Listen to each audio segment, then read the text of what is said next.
China left during the big exodus that happened after Mao Zedong declared victory, and the Kuomintang fled to Taiwan, or Formosa as it's actually called. But when the Kuomintang fled, a shit ton of the Buddhists fled with them, and then the ones that didn't flee with the Kuomintang, they moved into Tibet, and that's why Tibet has such a large Buddhist population, is because from that exodus. And also probably why Tibet is still a problem region for the PLA. Oh, absolutely. Oh, the Buddhist militias that exist in Tibet are fucking insane. Like, again, they're Gurkha level insane.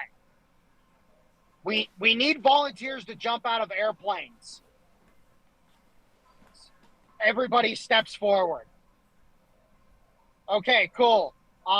You're gonna want to put this on. It's called a parachute. Man raised his hand.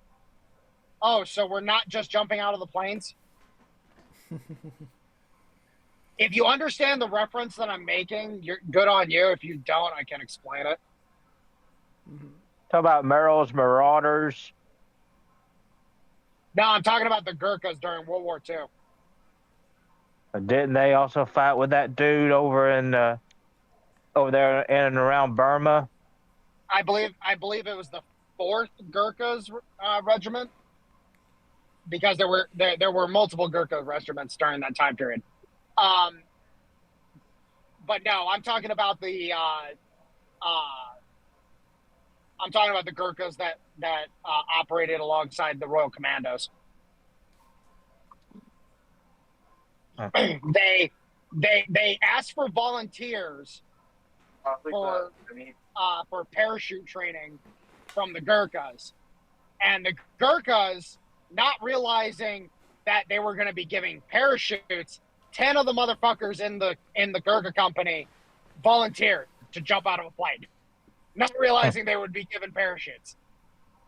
That's how insane Gurkhas are, and the Tibetan Buddhists are just as insane. Well, maybe they'll be able to throw off the shackles of the PLA one day.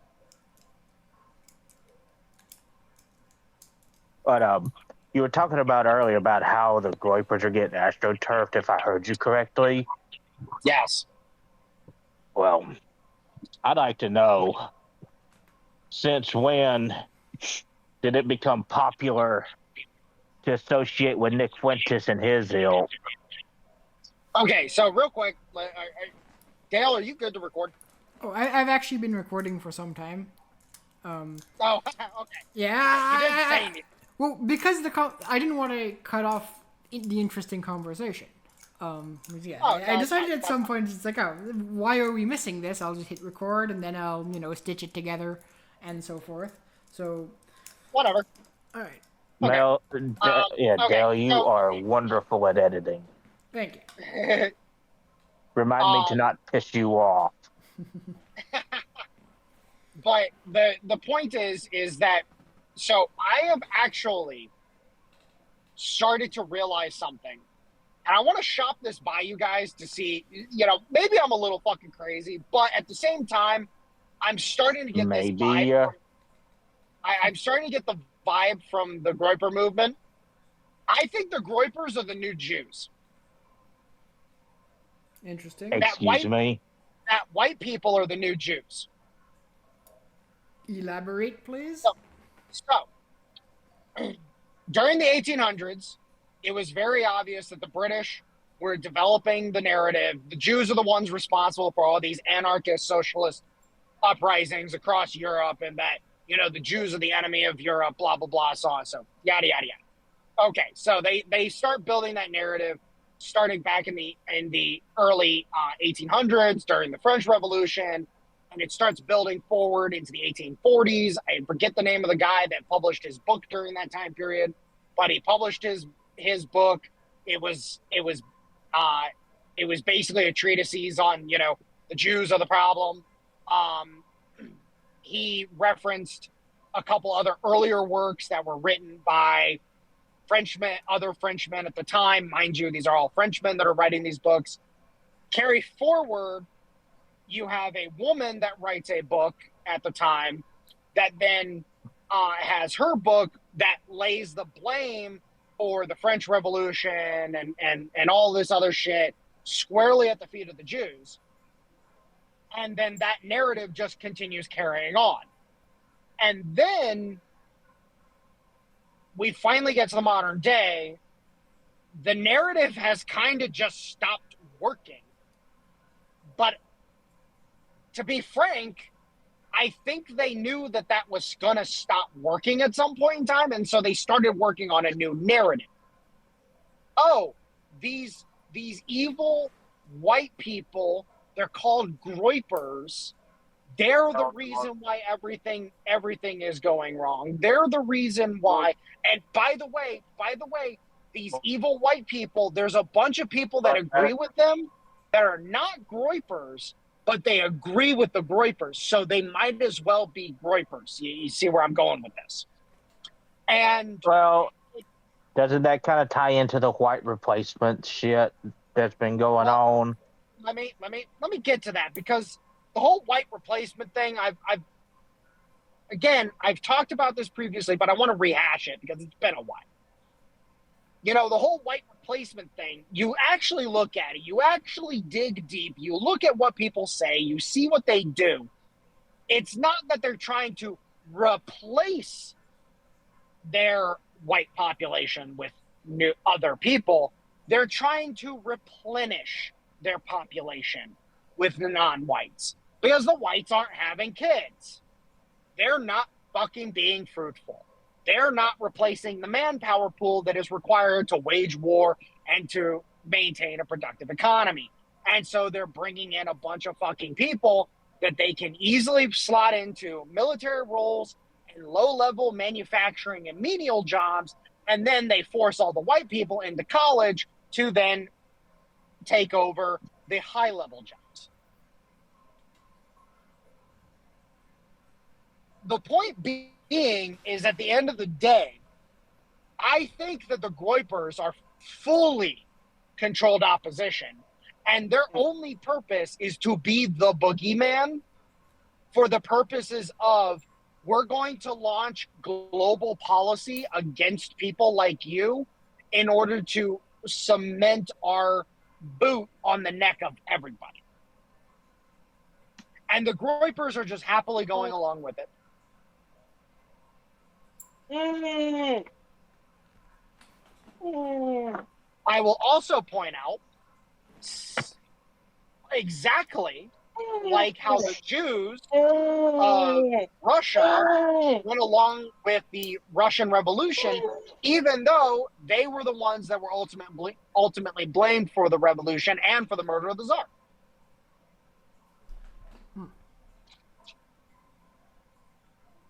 So, you know, deal with that, you know, chew that over, you know, kind of roll it around your palate, you know. Your analysis is lacking in one specific area, and I think it kind of makes the whole thing fall apart. Nick Fuentes isn't white. Yes, he is. I'm sorry. He's Mexican. Stop. No, they're fucking white. The only ones that aren't white are the fucking Chicanos. Go down to Mexico, find an actual Hispanic. They're fucking white as shit. Like, no, they're fucking white people. They're from fucking Spain. The Mexicans aren't generally from Spain. The Mexicans are like, aren't they the descendants of the people the Spanish conquered? No. Only in certain areas of the country. But go to Mexico City, where tangentially, per my understanding, his family is from Mexico City on his mom's side, which is that's the Mexican side of his family. They're white Mexicans. Right. I thought Mexico City was nearby where the actual, Aztec Empire was, meaning that it should be... Yes. That's where the Mexicans should be from. No, Mexico City is literally the capital of the Aztec Empire. Yeah. They just built over. Well, But the point is that the Mexican Empire fell apart so radically. And, like, again, you're talking about there are two populations that exist in there's two populations that exist in Mexico. You have the Hispanic population, which Nick Fuentes is a part of. They're all fucking white. And then you have the crossbred population, which are all brown.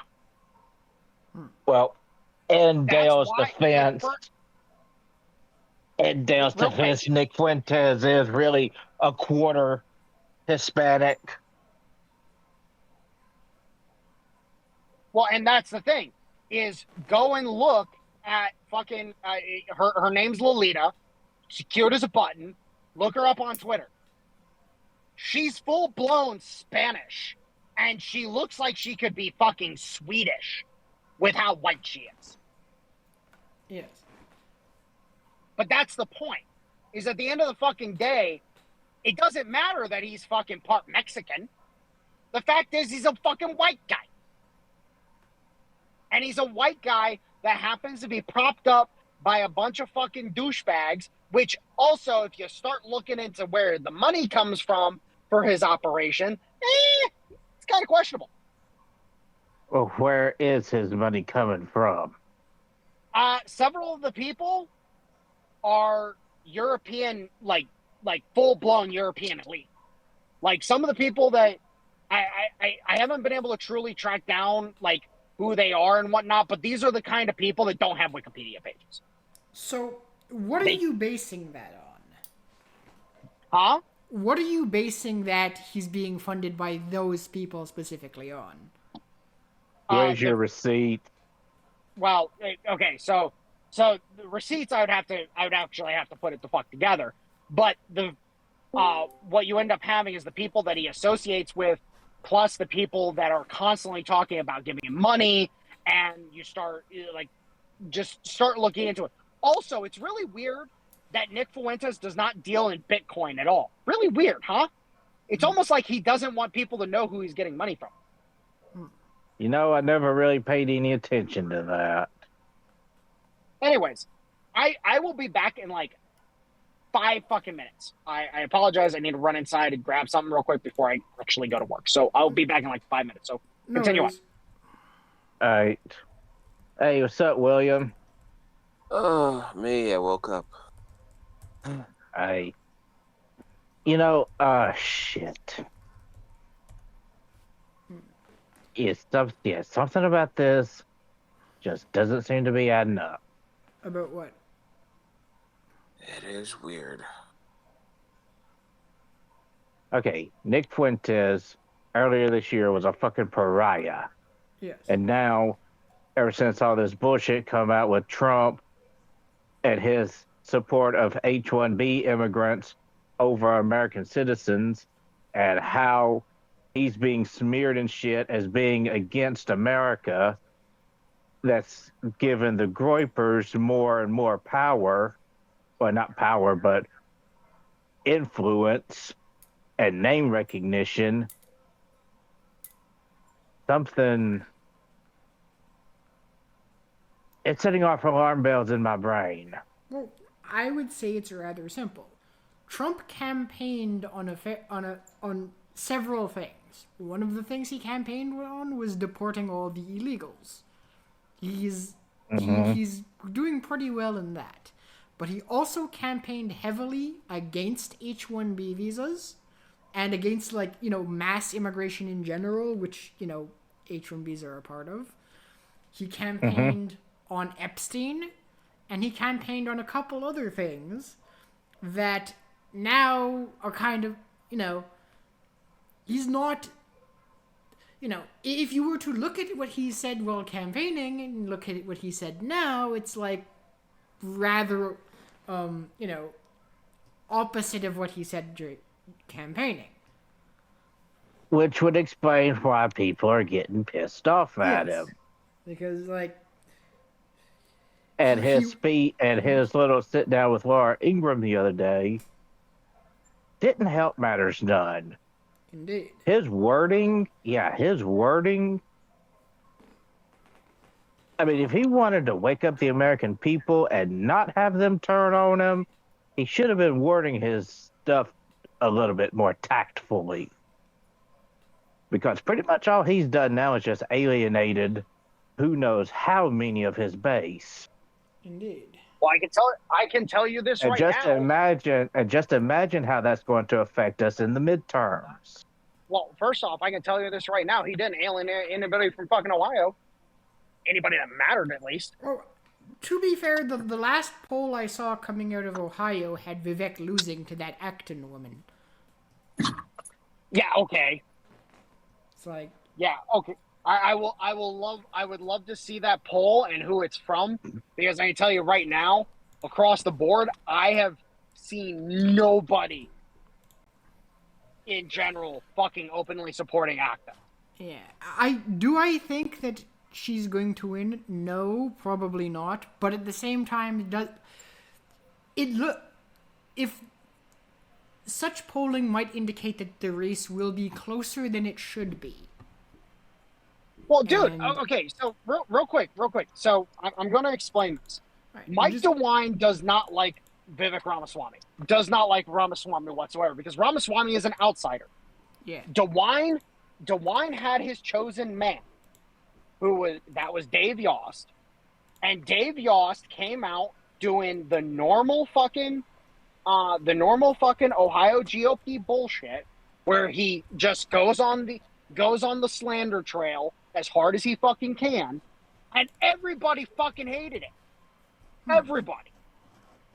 And mind you, everybody that I have talked to that is willing to give Vivek a fucking shot, every one of them, they talk about, I didn't really like what he said at Christmas last year, but at the same time, it got me thinking, you know what, maybe he's fucking just right.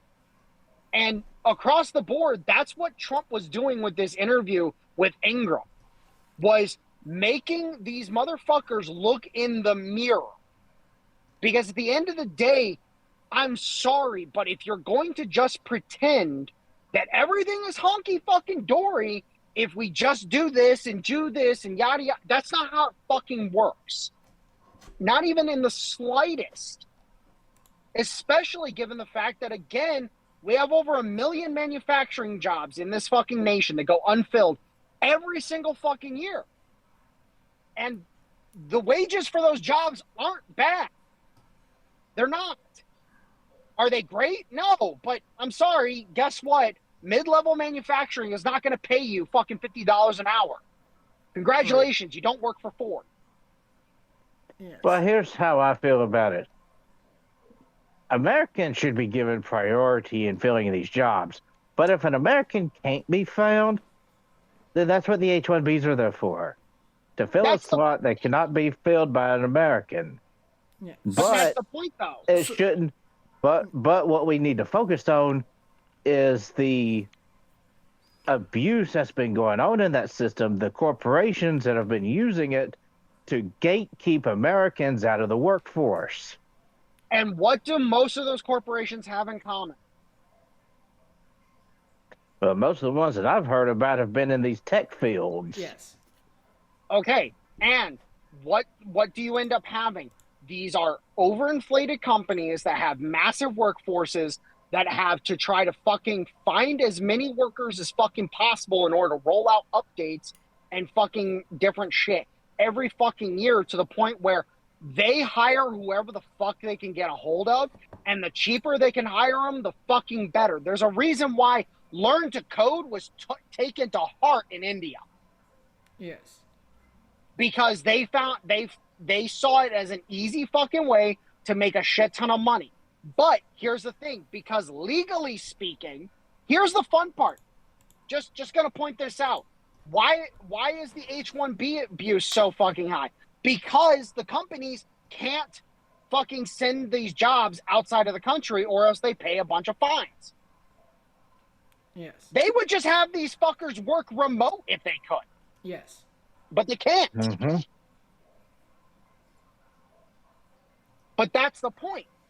But is at the end of the day, I think that the point Stoner is trying to say is like, yes, that is true, but at the same time, the talent is there in India, but these companies are specifically choosing, like, it's not like the talent for these lower level tech jobs, it's not like that does not exist in America. It's that they're specifically skipping over the qualified Americans in that sector to pay significantly less for what is essentially an Indian slave. Okay, which has been happening. Yes. Okay, and here's the fucking problem. Is that the only way you're going to be able to do anything about that is attacking the tech companies in particular. Yes. But if you're just going to be like, we need to get rid of the H1B program completely, then at that point in time, it's like, okay, then manufacturing fucking, like, good luck, have fun. You're every other fucking service industry that relies on being able to bring people in because nobody is fucking, they're not able to hire anybody to fill those fucking positions. Like, here's the fun part. So tech, the majority, and I want to point this out, the majority of the big companies that are abusing H1B, keyword, big company. A lot of the small software houses, they still hire Americans almost exclusively across the board because it's easier. Because they're not paying as much. They tend to be in areas where they can pay less and people can still live. And they tend to be outside of these big metropolitan areas. Then you go to the big companies. They tend to be in the big metro areas. They tend to have massively overinflated fucking workforces.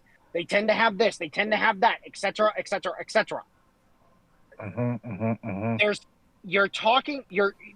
The particular group of companies that you're talking about, you could probably find about 100 of them at most. Yes. The problem is that they make up an outsized size or an outsized amount of the number of tech jobs available. But as we've established, most of these companies are overinflated pieces of shit. Google, for example. Mm-hmm. Google hasn't brought a good fucking product to the market in how long? They're riding the same wave that Microsoft is. Microsoft has the government contract for their operating system, and so they don't have to compete. They're like, fuck it, we're just going to ride the fucking gravy train. Google, same fucking thing. They're just going to ride the gravy train until they can't anymore. And then eventually they're going to have to innovate. All the innovation is coming from smaller companies. Yes. Every bit of it. Fucking, we look at the team that's responsible for developing the new sodium ion batteries that they are starting to deploy in they're doing an initial test run with these sodium ion batteries in Iowa. I believe it's Iowa, North Dakota, South Dakota, Minnesota, and a couple other places. But they're starting to do initial testing, in-field testing with these battery systems. The company that is responsible for developing and building those batteries is like 100 employees, and per what research I've done so far, they're all fucking Americans. There's a couple Europeans in the mix, but those guys were more like advisors than anything. They were more consultant jobs. But that's the point, is at the end of the day, you're talking about overinflated, bloated fucking piece of shit companies that are not having to compete at all in the market. And the fact that people continue wanting to try to work for them because, ooh, big dollar sign, that's the fucking problem. Sorry, take the pay cut, go work for the fucking, the little shitty fucking startup, and you might make it. Or in the case of the people who are pissy because, oh, but manufacturing. Why aren't you working in manufacturing then, you shithead? Well, the reason why I'm not working in manufacturing right now is because I'm physically unable to. I'm not talking about you, you fucking dum-dum. I'm talking about all the other... I was just putting that out there. I understand. But I'm talking about the other dum-dums that are bitching and whining and crying. 90% of these motherfuckers are fucking incel fucking neats They don't have kids. They don't have responsibilities. They don't have anything. All they're doing is fucking existing. Their corporeal presence is all that is there. I have an intelligent question. Working. Go ahead. How in the hell are these incels and neets drawing an income to be able to afford to live? Welfare? Most of them are either on the welfare system or they're working side jobs that they make enough money to just kind of exist. And actually, funny enough, there are quite a few that I've kind of looked into a little bit that it's like, oh, you come from that family. And what I mean is the family that has enough money that they can put up with your ass and they put you up in a fucking apartment or get you a small piece of property and fucking they just pay your bills for you. There's a lot of those. The Western conservationist crowd is filled with those, by the way. A lot of them, they're all riding on inheritance money. Sounds about right. But that's the thing, though, is at the end of the fucking day, when we're bringing the H1B boys in to fucking do work, 9 times out of fucking 10, it's companies that are either completely hamstrung when it comes to hiring qualified people, and they're able to find those people through the H1B program. Oh, and by the way, there's a lot of fucking regular, like, yellow Asians that are in that mix too. Or they are companies like Google and Amazon and et cetera, that are just, they have such a bloated fucking workforce that they're hiring the cheapest people they can possible because their biggest overhead is labor. Here's a question. So why is it then that the manufacturers for that in industries like, say, the defense industry, where it's basically illegal to hire anyone who's not an American citizen, why is it that they're not having issues with finding qualified people to manufacture for them? Because they pay out the fucking nose. Okay, so when I made the comment, sorry, you're not working for Ford, do you know how much employees at Ford make? No. $75 an hour. Damn. That's the starting rate. I assume you're not talking about the schmuck on the assembly line. Oh, no, they start around $45, $50 an hour. Damn. Also, I don't think it's really an assembly line anymore. It's mostly like a robot. Oh, no, they still do assembly lines, but they have okay, how they build these cars is they still run assembly lines, and parts of those assembly lines are automated, but there's also some parts of the assembly line where they still require manual labor. Yes. But the point is that the average employee for Ford is not found wanting. Let's just say that. They're not found wanting whatsoever. And that's the point. The defense industry pays out the fucking wazoo for their people. And so they get all of the people, period, in the story. But the problem is that was defense industry 10 years ago. Now, when you're talking about defense industry nowadays, that is working on trying to scale production as hard as it fucking can, they need more people. And that's why Trump is like, yeah, we need more fucking people. Here's the problem.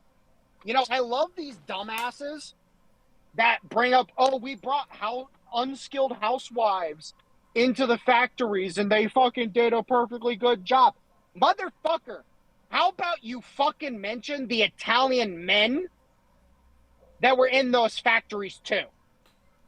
I got heated when that fucking shit was fucking going around, because that was a personal one for me.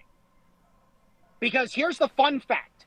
Italians, back in that time period, not a incredibly wealthy country. So motherfuckers needed to learn how to work on their tractors real fucking well.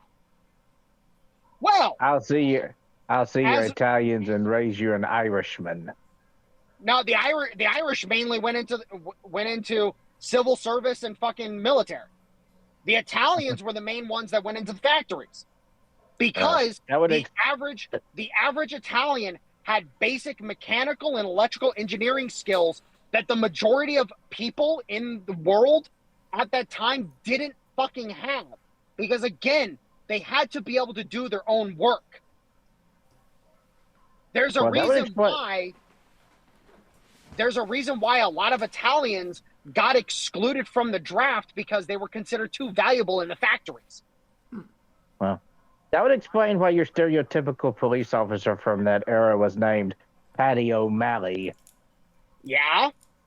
But the point is that at the end of the fucking day, the Italians were the ones teaching all these housewives how to do this shit. There was a trained, skilled workforce that was there to receive the untrained housewives. That's the difference. There's not really a workforce to train and receive new people on a whim. They have to have enough people to be able to actually have them go off and train people. And the problem is nobody wants to take the training pay cut. For example, when I was going to be going and doing my CDL training, I was going to be paid at minimum wage here in Ohio, $10.75. For every hour worked, I was making $10.75. That was going to be my training wage. And then once I got into the truck and was doing my drive hours with the instructor, I would have been paid at my normal rate. Mm-hmm. Nobody's willing to take the training cut. Nobody.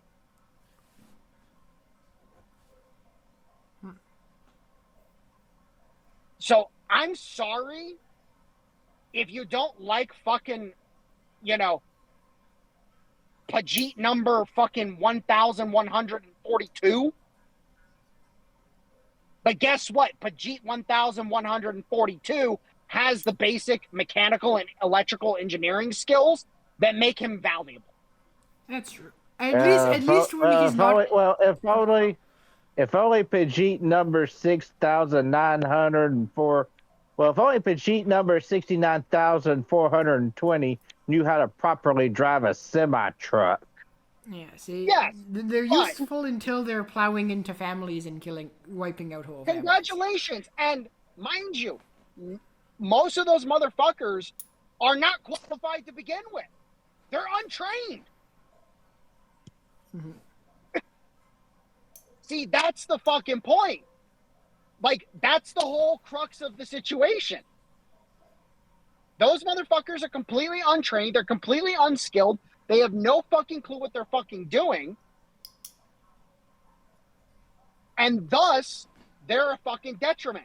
But the motherfucker that's actually trained, actually qualified, that's just doing the fucking job because there's nobody else to fucking do it, he's not a detriment. He's just a dude.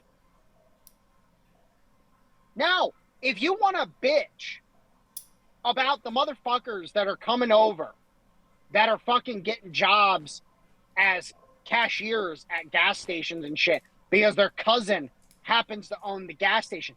Yeah, okay, at that point in time, you got a fucking problem. Those motherfuckers, I don't know how they make it through the fucking approval process. See, riddle me that, Batman. How does the motherfucker applying to be a cashier make it through the process? I can actually answer this based on what has happened to Canada in the past 5 to 10 years. So there are actually agencies in India that the entire point of these agencies is to scam immigration, give you fake shit, basically put you in a fake or made up or, job with fake certifications in other richer Western countries. And I'm going to have to do some digging. Yeah, because a few months ago, Kirshi in one of her shows showed the exact same thing happening here in the States. Yes, it's metastasized in Canada. It's only merely beginning in the U.S. But the problem with that is there is so much scamming going on from the people who are coming here from there.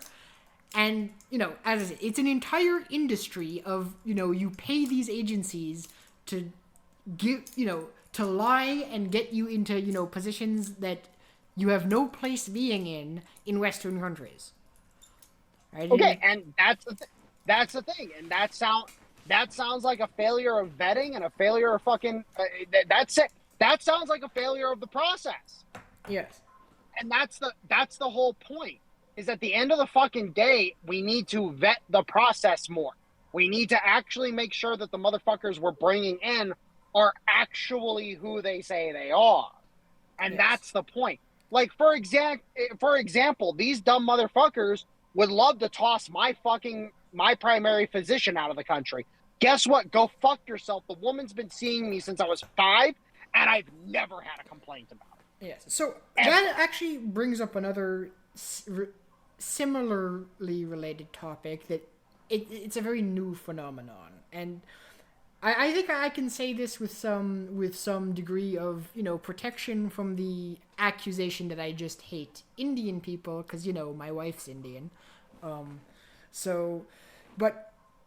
the Indians who came over 20, 30, 40 years ago are different than the current batch of sure they're obviously going to be good ones. They're all Brahmin. We know what it is. They're Brahmins. Yes. But that's the point. But that's the fucking point, though. Is that at the end of the fucking day, we know the problem. Yes. But the problem is that nobody wants to fucking talk about the nuance of it. Yes. If say for example, fucking Dracula. Mm-hmm. If I get my gaming company, my little bucket list item that I have, form a fucking game dev studio and fucking make the game that I want to play. Mm-hmm. If I get that put together, one of the first people I'm hiring is you and fucking Dracula. Right. Yeah, Dracula, where the hell is that guy? I ain't seen him in months. He got a full-time position with a company doing a project, and so he has been laboring away on that like crazy. So good for he's him. just been MIA for work. Yeah. But that's the point. Is that by the way, he's a fucking Brahmin. You talk to him, you wouldn't even know he's literally. Be honest, real quick, guys. Would you know he's Indian if you talk to him? Just talk to him. No. Well, Exactly. considering how much he hates certain Indians, hell no. Yes, but so you mentioned it's important to talk about these things with nuances. I didn't really get to explain in what way they're different, and I think it's important because again, we can see this process 10 years down the line what has happened to Ontario, and so this. I've gone to, I went to high school with people who were from India, never had a problem. I've had coworkers 10 years ago of Indian descent. Never perfectly fine, normal people outside of just being Indian. But this latest batch that's come over in the last 7-8 years, they're incredibly racist. They do not associate with anyone who's not Indian. They don't even associate with you unless you're from their specific province of India. They have this. They are from a culture where if you don't know how to do something or you don't think you can do something and your boss says do it, you're supposed to just lie and say yes I can do it and then fail at it. They don't associate with anyone outside of work that aren't, again, their specific flavor of Indian. When they rent apartments, when they look for roommates, they don't shack up with anyone who's not from their province in India. If they're landlords or they're renting, they don't rent to anyone who's not from their province of India. Real quick, Dale, you're talking about the sectarian bullshit that is fucking commonplace across the majority of the fucking world. Congratulations. Yes. Me, personally, I am not going to fucking. I'm not gonna room up with motherfuckers from from PA, for example, or Michigan or whatever, because diametrically I can't fucking stand most of those people unless in the case of PA they're from Allegheny, or in the case of well, actually no. Sorry, Will. There's not many Michiganders that I fucking like. But the point is that at the end of the fucking day, that's just the sectarian bullshit that is fucking commonplace. Look at what's going on in fucking Minnesota right now. Yes. They're losing their fucking minds over that one dude losing that fucking election because one tribe voted for the white guy, the other tribe voted for their guy. Yes. Like, that's literally what is going on in fucking... And Elon Omar is talking about deporting her own people because they're part of the wrong tribe. Like, congratulations. Yes. It's just part of the dichotomy. But and again, these are the... And let me fucking state this. These are a bunch of fucking sectarian idiots that don't have a place here anyways. Yes, but the point I'm trying to make is that, you know, those are the ones that are being non-productive. Yes, but when you import these sort of people en masse, especially, and use, you know, we have our own version of H1B called LMIA, and that's basically how we mass imported these people into, like, Ontario. Again, these are not the people. These are not the people that we should be bringing over anyways. Yes. Because these are the dumb motherfuckers that are working as cashiers at fucking BP. Yes. Or 7-Eleven. Or fucking Wawa. These are the motherfuckers that should stay the fuck over in India. Because they are a waste of fucking time. They're a waste of resources. They are non-productive pieces of shit. And guess what? Any Indian that fucking listens to this that doesn't like what I'm saying, guess what? I'm talking to you, bitch. Yes. But that's the point. My message Tell us to how all you really feel. my message. Oh, I'll tell you how I really feel. My message to the fucking Groypers. Guess what? You're just as non-productive as they are, you fucking lemmings. Yes. So yeah, fucking give me 10 Brahmin that actually have the basic fucking skills that I need to run my fucking company. I'll take them every day of the week, because guess what? The chances of me finding those people here in the USA are slim to fucking none, depending on where I'm at. Yes. If I'm in LA, I'm fucked. Because those people wasted their fucking college degrees on fucking gender studies. Yes. Mm-hmm. And going back to the Groypers for a second, like, the reason why the Groypers are kind of having a moment right now is because a lot of people, you know, they'll look at, like, the problem that importing those shitty sectarian people, like, they'll see that problem, and then they'll look at and again, I'm not necessarily even saying he's wrong on the facts, but then you look at someone like Vivek saying basically, oh yeah, Americans are lazy and we need to import more of these people, and they'll be like, what the fuck?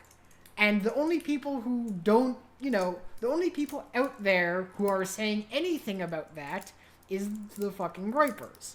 And that's why they're now kind of ascendant. Because if they just say, fuck Indians, and, you know, you have the average, you know, kind of poor, like, lower class Americans seeing themselves getting pushed out of shitty, you know, 7-Eleven jobs by really awful Indians, they start to think, oh, maybe these Groypers have a point, when they don't.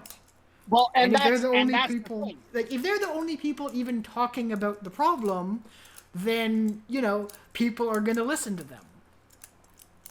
But that's the problem, though, is that they're not the only one.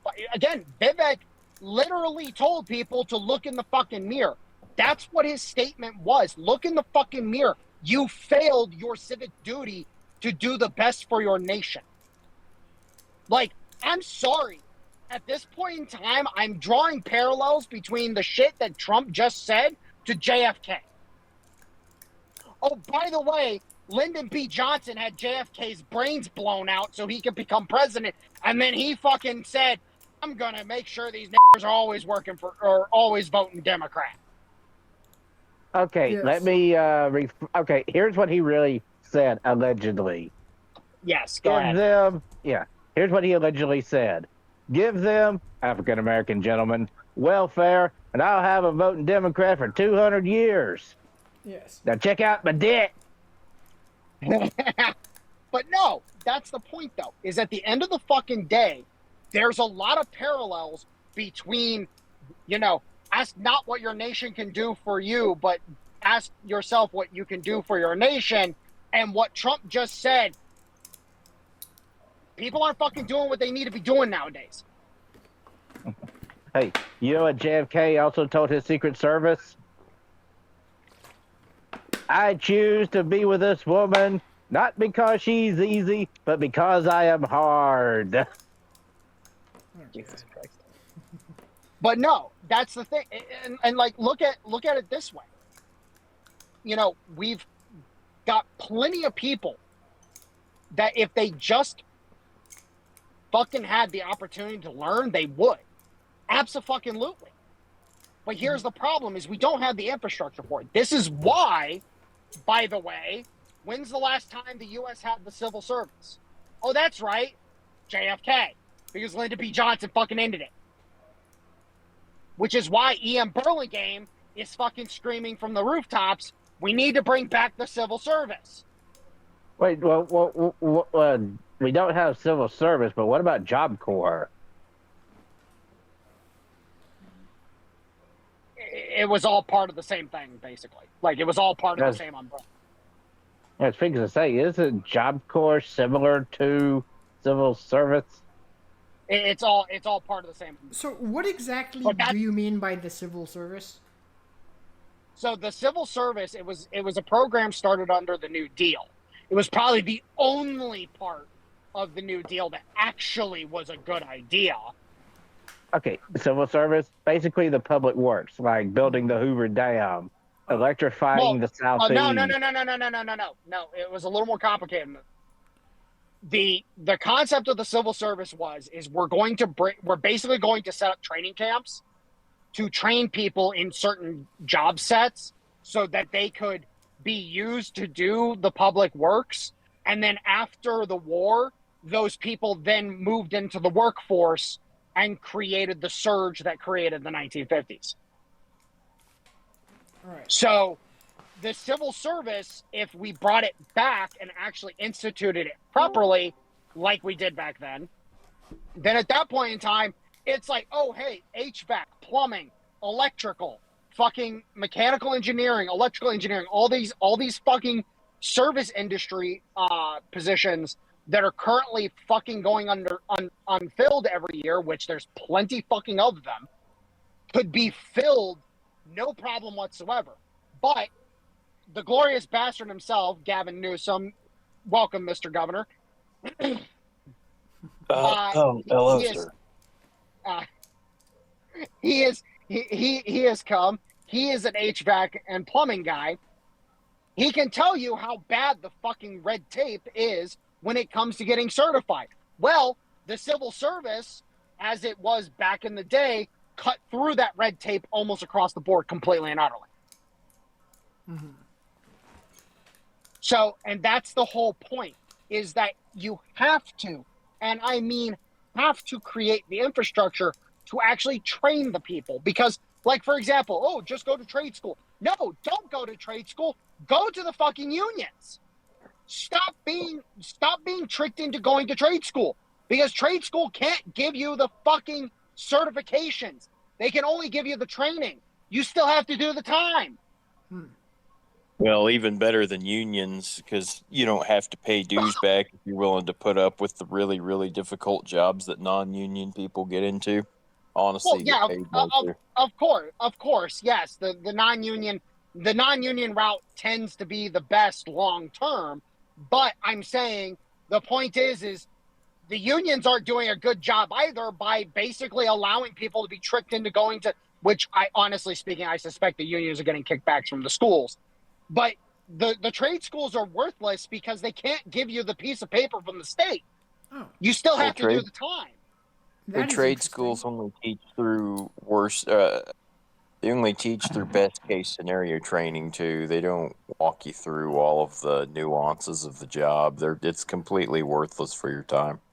Interesting. Yes. So I'm kind of surprised to hear that because it's the exact opposite way over here. Over here, you can't even get the job. Everything- Like over here, you can't even get the job until you've graduated from the trade school and got the certificate. So I would have assumed everything. it were. Okay. So, Yeah, what you're saying. So everything I have done, I have a master's degree level and apprenticeship. I've been doing this for 6, 7 years. I have got a total of 2 months of trade school. I dropped out of trade school to go straight to work. so So you're legally the allowed guys to that work without having graduated trade school. yes, you can get industry certifications by apprenticing directly. So in Oklahoma, a couple of states are a little more blue book than others, but in the hardest states to get into the industry, all you have to do is be a licensed apprentice under a licensed contractor or journeyman. In Ohio, you don't even need any of that. You just need to get your federal certifications. But if you're going to bid on like major infrastructural jobs, you got to get a state license. But anything under that, that's left up to the municipals. Very nice. And if you don't want to get a license, you just don't work in a couple of different cities, you know. So, no, all that to say, nothing that I am really, really good at, I learned in school. In fact, I actually don't like hiring people that come out of school because they're being told in the school. Actually, Fat Electrician has a video on this. Yep.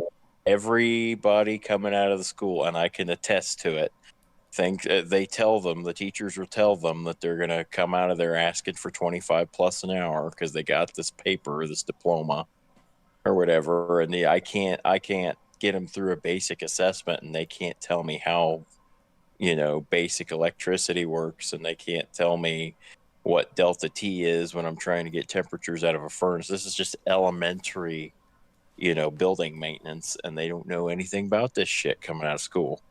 So the only way I can guarantee somebody knows how to do any of this shit, and I've been exactly in this spot as a green apprentice, is to just get put through it repeatedly over the course of months and years. That's the only way to learn how to do this shit.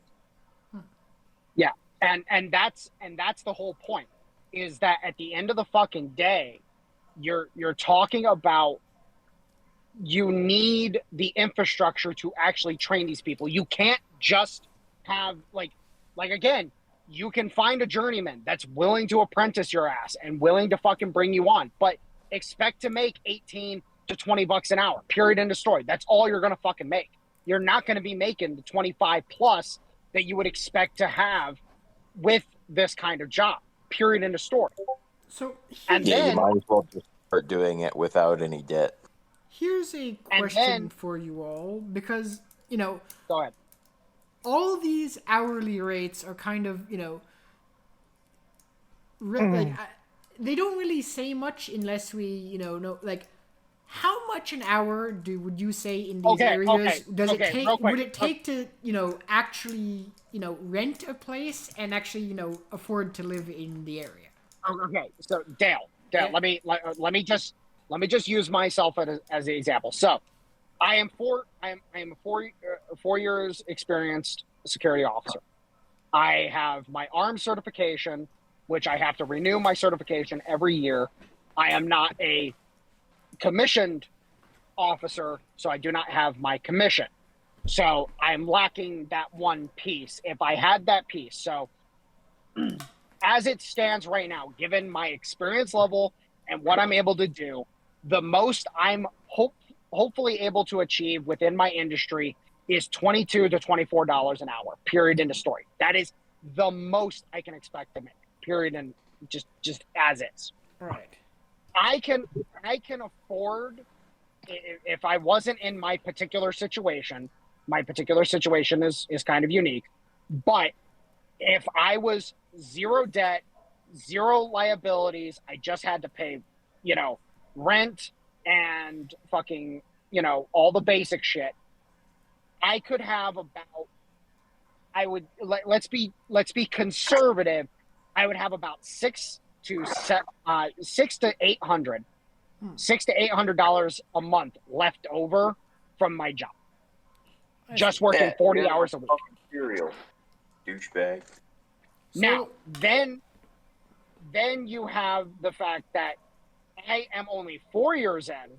There are people that are many more years in, but because they don't have their commission, and this is why the commission as a peace officer is such a big fucking deal as a security officer, that commission unlocks everything. Period. End of story. I could be making, with that commission, I could be making 50 plus an hour on certain contracts. And so what you end up having is that when it comes to affordability, 20 to 22 an hour, not a bad fucking gig. The problem is that these schools keep pounding it in people's heads. You're going to be able to make this much. And it's like, no, you're fucking not. In the service industry, it's truly as close to meritocracy as you can get. Got to get approved by an experienced vendor. Right. Like, I'll use myself for an example. Again, using myself as an example. I just worked a particular job. I'm not going to give any details away just for the sake of privacy. But I just worked a particular job where it was my first time working for these people. They fucking loved me. They were like, no, he was great. He was fantastic. He was on top of things. We didn't have to we just had to explain the basic framework of what we wanted, and he executed flawlessly. And now I can potentially go to them later and be like, hey, it's a bit of a drive to get down here. I want to work for you guys. Can I get a bit of a pay bump? Just from the perspective of I've shown them what I'm capable of. Now, ask for a little bit extra on the top to make it worth more my while. So then at that point in time, it's like, hey, I'm willing to come down here and work with you guys all the fucking time. Like, if you give me a call and give me a week's notice, I will be able to get down here, no fucking problem. Because again, I just love working with the people. Right. But that's the point, is service industry, which I'm part of the service industry, Gavin's part of the service industry. Service industry is merit-based through and through across the fucking board. If you do a good job, you can make more money. But that's the thing. You have to have the skills, you have to have the know-how, and if you don't, then you're not going to make the fucking money. Right. But I guess what I was trying to ask is because, for example, like, since I am someone from a fairly big city, when I hear, like, someone say, like, $20 an hour, I'm like, how can you afford to, like, how is that possible to even afford rent with that? So, like, if you had, like, in your areas, just what, like, hourly rate do you say is enough to live on where you are? Like, are they offering amount, like, for example, for these jobs, are they offering amounts for people where they can reasonably afford to live? Here's some perspective. I'm in the state capital. I'm making $28 an hour, and I'm swimming in it. Right. And then with me again, you know, just my unfortunate situation that I'm in. You know, I'd be in the same position as Gavin. I'd be pretty fucking well off. Exactly. Like, and if I could give a message to anybody, debt kills. Yes. Debt kills you. Like, just avoid that shit. Yes. But that's the thing, is at the end of the day, like, I make plenty of money across the board as long as, you know, nothing major comes up, you know, in my current situation. But, you know, if I was in a better position debt-wise and I wasn't shelling out the money I was for that, shit, my investment account would grow by $500 a month. Very nice. Easily. Yeah. Yeah, my situation's only been broke the past few months because we've been moving. But, like, other than that, we've been doing really, really well. And Ohio's considered a low to medium cost of living state. So Yeah. As far as cost, we don't need a whole lot to get through. Pretty well off here. That's good. I guess the biggest takeaway from all this is get the fuck out of big cities. Oh, Literally. no, absolutely. Well, and that's the thing. The metroplexes are fucking unlivable if you're only making that amount. But that's the problem, is that you're basically working to service, like remember, the metroplexes aren't where these factories are. Right. The factories exist outside of the metroplexes because, look, I'll use Detroit. Detroit lost all the factories because they started taxing the factories more. Yeah. Mm-hmm.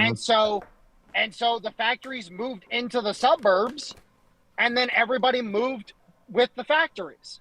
That's why Detroit went to shit. And then you go across the board, yeah, the metroplexes are not where the jobs are that pay a lot. Yep. And in the few exceptions, like the tech industry, of course you're going to have motherfuckers. Like, I wouldn't be surprised if we started polling people. Do you live in a big city or not? I wouldn't be surprised to find out the majority of the people are bitching about being replaced by Indians at tech companies live in big cities. Yes. Wouldn't be surprised at all. Correct. Neither But would that's I. Worse of an issue up there in Canada. Yes. Actually, I do have one slight correction. They do pay highly in these big cities. It's just, it's not enough because everything is way more expensive. Well, no, Right, they don't. Like, that's the thing. Okay, so I'm going to use myself as an example again. I'm at one of the companies in my area that pays really fucking well. Mm-hmm. Now, that's mainly down to the company that we're contracted to. And this, they take care of people in general. Mm-hmm. My old company, they pay all of their security officers $16 an hour. Now, why do they pay their security officers $16 an hour? Well, this company happens to be an example of a company that has overly optimized their pay structure to make sure that they pay out as little in payroll taxes as possible. Which then comes to another problem. Taxes. Again, Detroit started taxing the factories more. The factories moved out. The jobs in Detroit dried up. Then you have the fact that companies now have to hyperly optimize their pay structures in order to compensate for the taxes. Across the board, the taxes are one of the main fucking issues. But nobody wants to talk about, again, the core issues are what need to be talked about. H1B is a fucking ancillary issue. Basically, across the board, it only affects a minor part of the population. And in reality, what needs to happen with H1B is stop importing the fucking cashiers. Mm-hmm. Yeah. We don't need these little shitheads that are coming over here to work for their family so that they can work here and then get their citizenship. No, fuck them. They can stay the fuck over there. Start worrying about the fucking taxes. Oh, by the way, what are we currently working on? We're currently working on fixing the tax structure of this country. Yes. But one of the key problems, I was telling Gavin about this earlier, one of the key problems is we need to attack the corruption. Because you look at SNAP, you look at Obamacare, you look at this, you look at that. It doesn't matter. Look at it all, and there's a shit ton of fucking corruption. Sure. Like, for example, the government. Let's cover the government shutdown for a little bit. I would love to talk about this. So would I.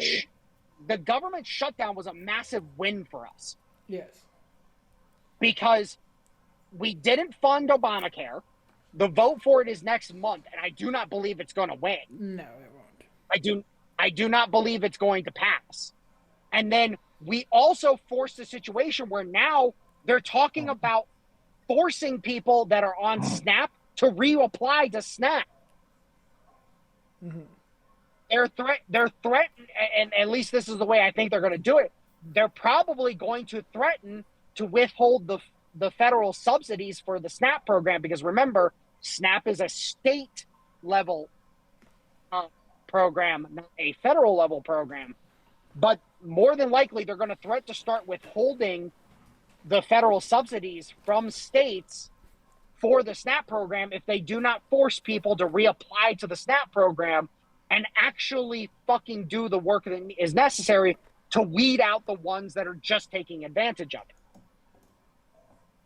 Like me, for example, on paper, technically speaking, I should be able to take advantage of SNAP. I should be able to use WIC. Problem, I can't, because I bring home too much money. Even though I'm paying out a shit ton of money in debt every month, and it does sting quite a fucking bit. I can't fucking do anything about fucking getting help because I make too much money. And yet I know for a fact that a couple of the people that are within my, overall group of acquaintances, I know for a damn fact that they are fucking around hard. Mind you, one of them happens to be a stripper. Makes sense. So, yeah, makes a lot of sense. But, at the end of the fucking day, there are people that are fucking around with the SNAP. Period in the story. And so if we get the reform and we gut these programs like USAID and all this other bullshit, if we start getting these changes put into place, they're going to be able to start cutting taxes. And what happens when they start cutting taxes? Then at that point in time, people start keeping more of their money. Yes. And when people start keeping more of their money, all of a sudden, people's lives improve. Correct. Mm-hmm. They were talking about raising Social Security tax, 2 or 3 years ago, because they were like, oh, Social Security needs more money. Yep. It's like, no, fuck you. I do not care. Fuck off. Go away. Yeah, because it's not like you'll ever get Social Security. You'll pay into it and then never get it. We've gone over this plenty of times before, where I've discussed, it's like, hey, if I took all the money that I make in Social Security and I put it into an investment account making 10+% returns, I'll end up with millions of dollars by the time I retire. Yep. It's like, literally, Social Security would never be able to give me the amount of money that I could get on me. Ever. But that's the point, though, is that this government shutdown was a massive fucking win for us, and yet there are people being like, oh, they compromised, we lost, oh my God, it's over. Shut the fuck up. We did not lose. We got two of the biggest fucking pieces of shit handled. And again, I am very optimistic about the vote against fucking Obamacare. And when that vote fails in our favor and the Dems get screwed out of their federal fucking money laundering, I'm going to be loving it. I'm actually kind of surprised because the only people I saw freaking out about the whole shutdown ending was like the Democrats, who basically got nothing.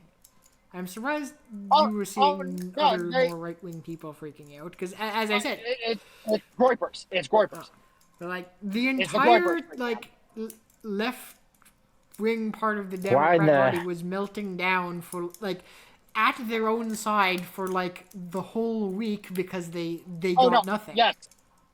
Yes, I know. I've seen the Groypers bitching about it too. Why in the hell are the Groypers bitching about it? Because if the Democrats lost, wouldn't that be a win for them? Because the Groypers wanted nothing passed. They wanted the shutdown to continue and all this bullshit. The Groypers are controlled opposition. They are controlled ops. They want nothing but to watch shit burn for the benefit of the Democrats and the high table. Well, the Groypers, to me, controlled ops or not, it's just another one of these. They're another unappeasable group of people. They're like the libertarians and the evangelicals. Well, look at how the libertarians reacted to the H1B thing. The libertarians freaked the fuck out, and I'm like, yeah, of course, the people that know nothing about economics are freaking out. Well, absolutely, typical. Yeah, the more I think about it, the more I'm getting convinced that the Groypers are just nothing but a bunch of wannabe revolutionaries that want to take advantage of a shitty situation so that they can make a power grab. That's absolutely what they are. Again, I think the Groypers are the they're trying so hard to get these people framed as Nazis that they have to create Nazis. Yes, absolutely. Well, not trying to jump on that particular bandwagon, but aren't the Groypers rather authoritarian and fascist in their leanings to begin with? Oh, Nick Fuentes is openly authoritarian. Yeah. I wouldn't necessarily say fascist, because that's a very specific thing, but yeah, they are rather authoritarian. Oh, they line up with the Nationalist Socialists very well. Yeah. Hence the term fascist. So I'm very pro free market, and so that's why I can't fall in with the Groypers primarily. Yeah. Yeah. I mean, don't get me wrong. The Jews control the monetary system, so we have to take complete control of the monetary system. It's like, no. Down, buddy. Okay. First off, no. The monetary system is controlled by a fucking red-blooded Virginian, and then the fiscal side of that system is controlled by a gay man. Right. I can't believe Alex Jones hopped on that bandwagon.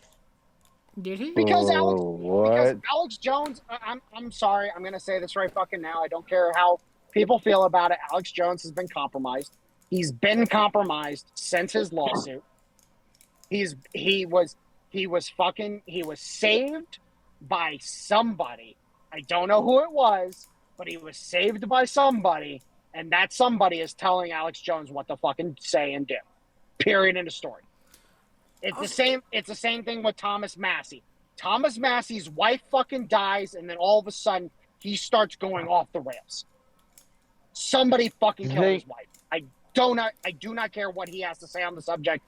It's like, motherfucker, we know you're fucking controlled at this point in time. Shut the fuck up and go into fucking fall into obscurity.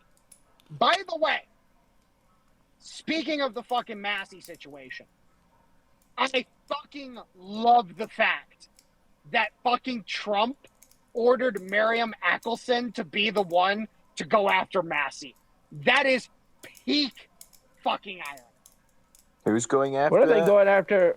Miriam Adelson. Huh. What are they going after Massey for? What did he do? Massey's controlled opposition. Him and Rand no, Paul, he's. I don't know what the fuck is Rand Paul. Obviously, somebody fucking stabbed his ass, and then they got told, "Hey, by the way, the next time isn't gonna fail." And then with fucking because Rand Paul hasn't been the same since he got attacked. And then with Massey, again, since his wife died, he hasn't been the same. By the way, I'm going to say this right fucking now. I'm convinced that it's Mitch McConnell and his wing of the Republican Party that attacked Rand Paul and Massey. Because, oh, wait, what state are they the senator and representative of? Kentucky. Yep. Who is the other senator for Kentucky? McConnell. The turtle guy. Wait, what is the center of neocon power in the fucking USA right now? I'd say Virginia, honestly. No, it's Kentucky. It was South Carolina. But what the fuck happened? Virginia has been fucking swallowed up by the Democrats. Period. End of story. I mean, a lot of the Democrats are neocons now, so that's not necessarily a distinction. Yes and no. Yes and no. But Bill Kristol is a Democrat now. So, like, the neocon center has moved quite a bit in that direction.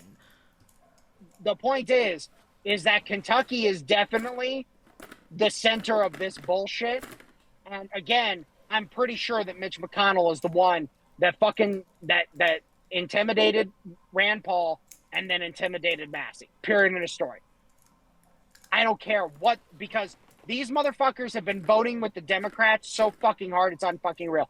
And all of their excuses are paper fucking thin. Oh, this should be good. What have their excuses been? Mind you, I've been off of X for about a month. Well, the fact that, this is authoritarian, or this oversteps Article 2, blah, blah, blah. And I'm like, motherfucker, that's Article 2 through and through. What the fuck are you trying to argue? That the president doesn't have any power? That's rich coming from a parliamentarian. Well, I mean, it kind of makes sense that a person in Congress is saying that they have... Isn't that kind of the initial, how the government was designed so that Congress will... So that the legislative will... No. Over who has power? Article 2 is Article 2. Period. End of story. That is the powers of the president. Yes. Period. End of story. Congress does not get to infringe on Article 2. And for some fucking reason, and I know fucking why, by the way, they think that Congress has control over Article 2. They do not have any control over Article 2. And any congressperson that wants to fucking argue that point, I will happily tar and feather.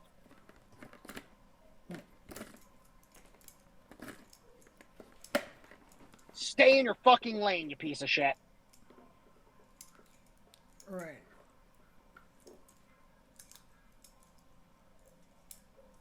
No, and that's the thing, is that, again, Paul and fucking Massey, they're controlled ops at this point in time.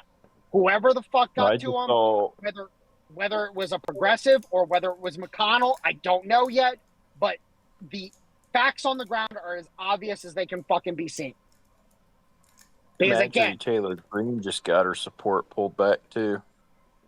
Well, fucking Marjorie Taylor Greene, she started talking all her bullshit, and then fucking starts going.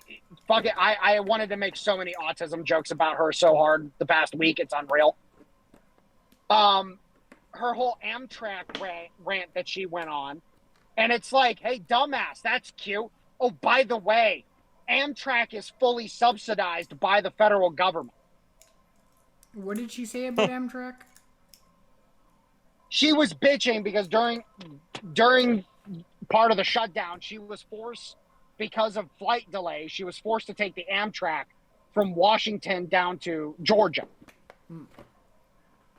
And so she went on this whole thing for like 3 or 4 days where she was talking up needing to expand passenger rail across the nation. And it's like, that's cute. How do you make it profitable? How do you make it self-sustaining? Because if there's no profit margin for maintenance and expansion, then the fucking passenger lines went dead for a reason. Unless you ban air travel, you don't have an option.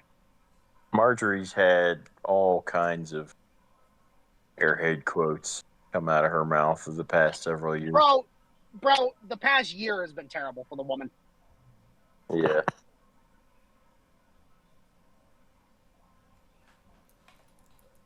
And I say that as somebody who initially fucking supported her through and through because it was hilarious watching everybody fucking hate her. Well, but really now funny. I'm just like, I can't fucking stand you. Why the hell is Lindsey Graham seeming to knock himself in line? Lindsey Graham? Yeah. Because Trump slapped the manila envelope with the pictures of the little boys on his desk and said, I fucking own you. You know what? It seems to me like Trump needs to slap down some manila folders on some friggin' Democrats. To be completely honest, that's probably what happened in the case of Fetterman and his group of people. I suspect Fetterman. Speaking of Fetterman, did you hear about him being in the hospital? Yes. I also heard that the reason they gave for him being in the hospital is absurd. They said he hit his head because he had a bout of VFib, which ventricular fibrillation, and that made him like get dizzy and hit his head. And that's not what VFib does. VFib kills you in about 10 seconds unless you're electrocuted back to life. So he wasn't B-fibbing. They used the wrong terminology. My boss literally went through this yesterday. He just had a heart palpitation and his arm went numb and he got dizzy and started sweating and fell. He may have been A-fibbing or potentially A-tacking or maybe V-tacking, but yeah. That's literally my current supervisor. I'll to the credit of the Fetterman team, to their credit, honest fucking mistake probably. Let's be frank, because these guys probably don't know fucking medical terminology that well. Let's be honest. Fair enough. That's why I saw it corrected. It's easy to get that shit mixed up. I saw it corrected to hospitalized due to cardiovascular event or something like that, which is better. Oh yeah, fair enough. Yeah, I didn't know they corrected, but good for them. Yeah, but no, the point is that the guys had known heart problems for a while. Let's be frank. Yeah. So him having a bout and then falling and hitting his head, it's reasonable. Yes. But anyways, Well, getting back to what we were discussing, the point is that I just hope it was something natural and not something akin to Yeah. I just hope it was something natural. Yeah, no, it probably. But generally, you don't really have momentary bouts. If it was intentional, those things don't generally cause momentary bouts that go away. But no, my thing is that I suspect, because Fetterman is in a leadership position in the Democratic Party, whether or not the Democrats like it or not. Because the guy, I have seen that guy, that guy rallies people in fucking Pennsylvania. They fucking love him in Pennsylvania. He needs to go ahead and collect some rebels in his party and cross the river. Well, no, he doesn't. What he needs to do is keep leading the fight. He's trying to bring about the blue dog resurgence in the Democratic Party. But the point is what I suspect fucking happened is that he got a folder, and I don't believe it was a manila envelope in this case. I suspect what happened was he got a folder slapped on his desk. Hey, this is what's going on. This is what's happening. This is what we're trying to go after. We need you to fucking cooperate with us, and we need you to rally whoever you can, because this shit is a problem. And knowing Fetterman, because Fetterman, even though he's a progressive, he's not a nonsensical progressive. He's not one of these. He's not an AOC. He's not a fucking Pelosi. He's not a fucking Schumer.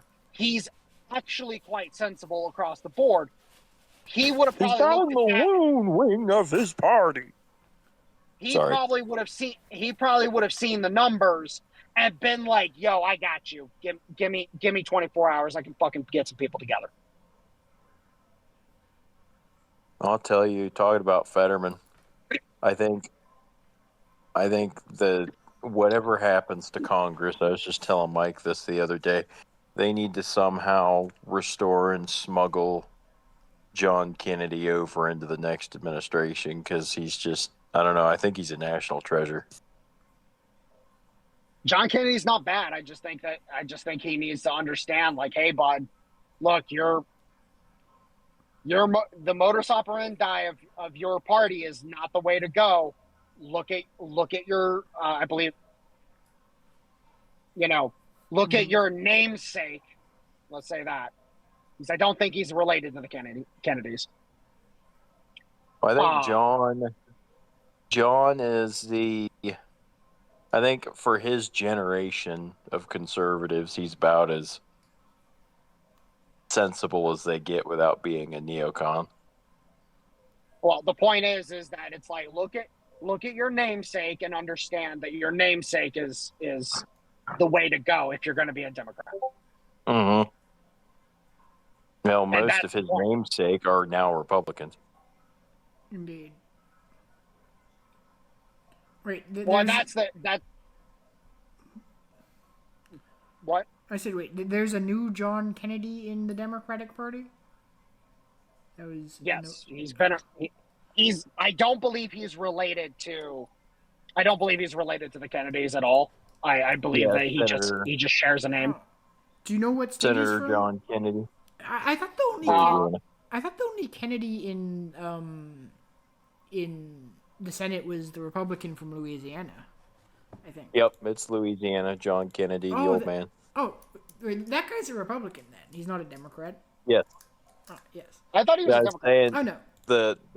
The current the current party of Republicans are just classical liberals. Yeah.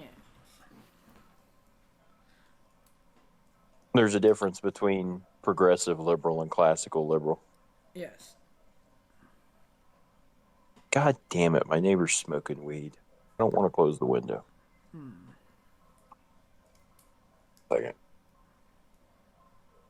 I really do hope one of these laws gets passed in Ohio to where I really agree with more conservative leans on recreational marijuana consumption, where it's like where you have the right to smoke it without getting arrested. Your neighbor also has the right not to want to smell it.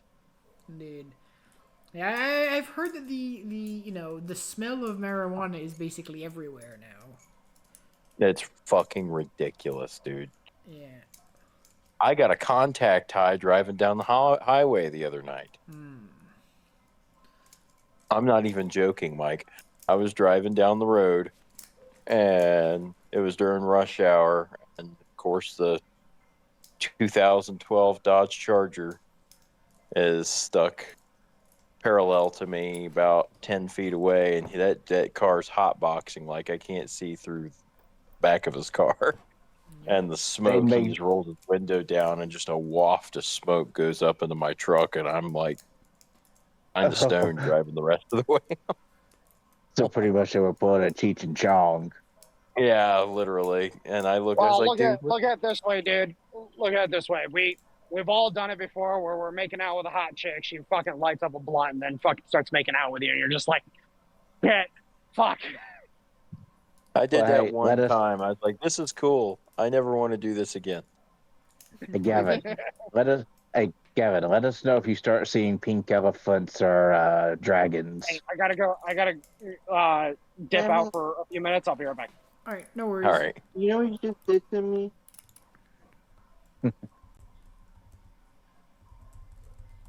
Justin. What, Dave? You got that sunk in my head now. What, up in smoke? Pink elephant. Pink elephants. Oh, yes. It's more of an alcohol thing, though. If you're seeing pink elephants, you're about to have a bad time. Yeah, that sounds more like they crushed up some dry shrooms into your roll. No. No. Hey, I've read Barbarian Spirit, so I got a pretty good idea of what shrooms do. Yeah, but no, seeing pink elephants. Or no, I'm thinking like, acid, not shrooms. Yeah, like seeing pink elephants. That's like you're about to die of alcohol withdrawal.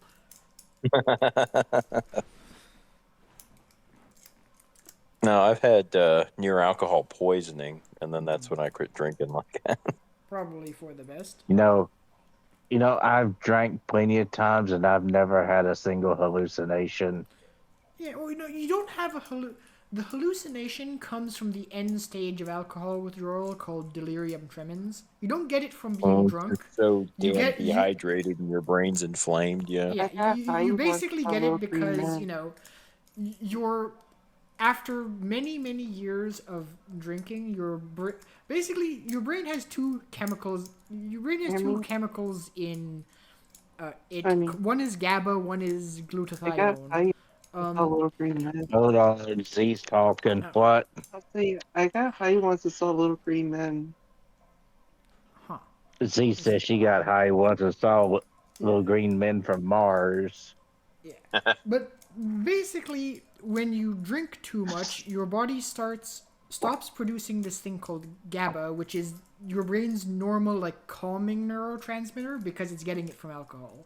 And it starts only really producing large amounts of the other one, which is the stimulatory neurotransmitter, to compensate for the central nervous system depression of the alcohol.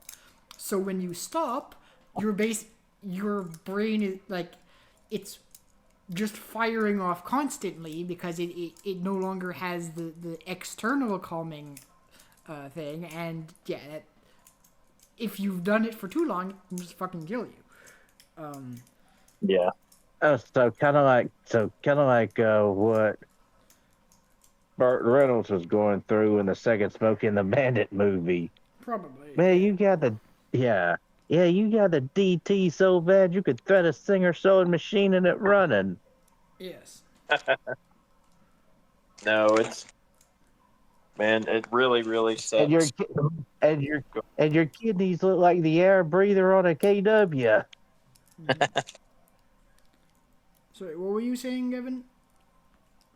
I said, really sucks when you come out of a line of Irish and Scottish heavyweights. Indeed.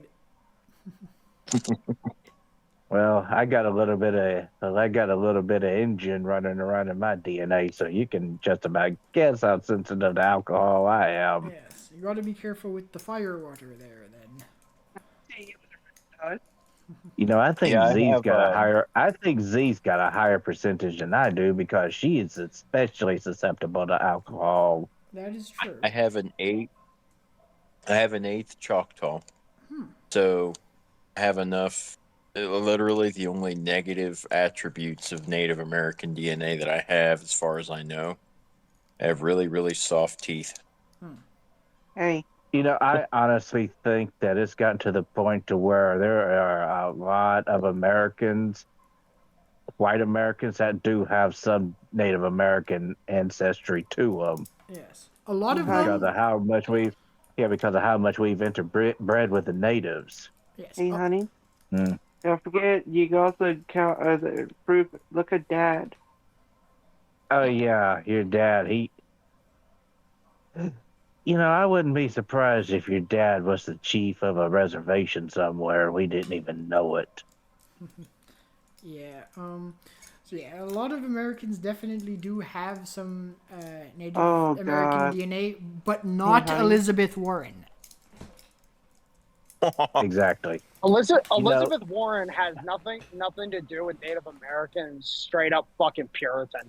Yep. Like, I fucking despise that fucking woman to no fucking end, because it's like, you are literally the kind of motherfucker that the Quakers made irrelevant, and you made yourself relevant in this new fucking United States by creating a government agency that indirectly controlled the economy for 10 plus years. Oh, by the way, What? her government Mel? agency got shut down yesterday. Can't Or the day you before. brief the new level of redneck my dad's doing? Level later. We're doing the podcast. Which one was that? Warham. Fuck. What, the consumer protection something or whatever The the fuck it's called. Consumer Finance Protection Bureau. Yeah, there you go. Wow. Yeah. Which then she started Oh. preaching that, companies are going to be taking advantage of customers, and then every company in the fucking country fucking jumped for glee because they no longer had to deal with fucking dealing with her. Yeah, now we can resume normal operation. Give me a split second. All right, no worries. What the hell, Mike? All right. Son is in bed. Wife is in bed. Time to drink. Nice. What are you drinking? I just had to get the cheap piss beer tonight because that's all I got. Ah, fair enough. Which cheap piss beer of choice is it? Well, I would, to your credit, I think you guys over there make some of the best medium beer and Pilsner. So I like to get Labatt. I really like Molson's. Oh, yes. But I couldn't find it this weekend, so I had to settle for Miller High Life. Yeah. Normally, when I want to get drunk off a beer, I either get a Chelada or a 40. Ah, yes. Oh, yes. No, my those wife beers. and brothers. Here My I wife and am. brothers will- I'm the bougie motherfucker drinking amaretto all the time. Well, my wife and brothers nice. like to grow drinks. Well, like it's nice. Smirnoff. Yeah. I personally Well, prefer a nice Scotch or bourbon. well, Oh, I'll fuck Warhound, that. you know, it is really nice to know somebody that's got money. You think it's a case of money? You think it's a case of I technically get my alcohol for free when I do drink. Yeah, very nice. Oh, I was fixing to say, you drinking that bougie shit? Yeah, you definitely got some money to burn. No, Well, a lot of that. It's called I go to my family's restaurant. Well, that kind of liquor's inherited too. That's one of them bottles that your grandpa keeps up in the cellar until before he dies, and then gives it to you. Yeah. A lucky bastard. Yeah. Speaking of fancy alcohols, yeah, because my government is retarded, I have had to very, very carefully ration all of my high-end bourbon over the past, 2 years. Or actually, no, over the past year. Because, they all flipped their shit over Trump's tariffs and just suddenly took all the American alcohol off the shelves. You guys know, don't I make your own? thought... And what do you guys Dude. have your own brand? Of bourbon, no. That is an American. Yeah, thing. that has to be. It's an American-specific distinction. Technically, we have our own whiskey, but I've never liked Canadian whiskey. It's just not. Yeah, and you can get Scotch and stuff. Yeah, I can still get Scotch, but sometimes you just want a nice bourbon, and unfortunately, my government is retarded and evil, and they took away my ability to get bourbon. Well, bourbon's great because it's the tastes like the wood of the barrel it's coming out of. It's just Yep. a woody, earthy taste. My favorite. Oh, yeah. Hold on. Didn't the tariffs and shit end and y'all... I thought the No. tariffs with Canada were finally settled. No, they're still. No, on. Mike Carney's really pissed off that Trump went around him to go straight to Alberta, so he's Yeah. throwing numbers Also, around. fun fact: Quebec is now back on top of secession.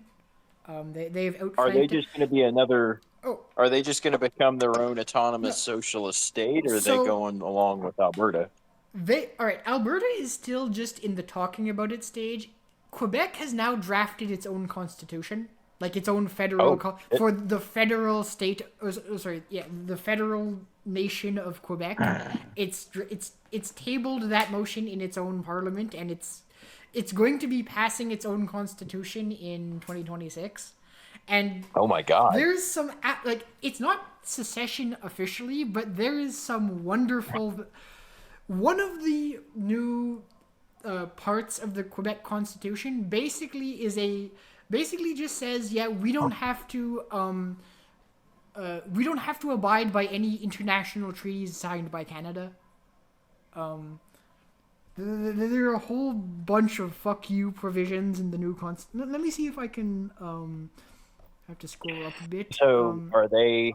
Is the new federal constitution going to create a more conservative Quebec? Do you think? No, it's going to fucking. They're doing this in a bid to rejoin France. Not to rejoin France. They just want to be their own thing. Like, the Quebecois don't like the French. I can speak from experience. France is Quebecois don't like anybody. France is too anglicized for the Quebecois. I don't think I know anybody that likes Quebecois, and I don't know any Quebecois that like anybody else. Fair enough. Yeah. I was just thinking about this. Maybe what Quebec's doing will light a fire under Alberta and give them some more motivation to stop talking and actually doing their succession. Well, no, they're not just so they're talking, but they're actively coming up with like the government structure and everything because Trump endorsed them, and they're trying to. Yeah, no, Alberta is not just talking, and I do want to correct Dale in that regard. The problem is that Alberta is now, so they've joined up with Saskatchewan. So you now have the union between Alberta and Saskatchewan. Mm-hmm. They're trying to get Manitoba to fully side with them.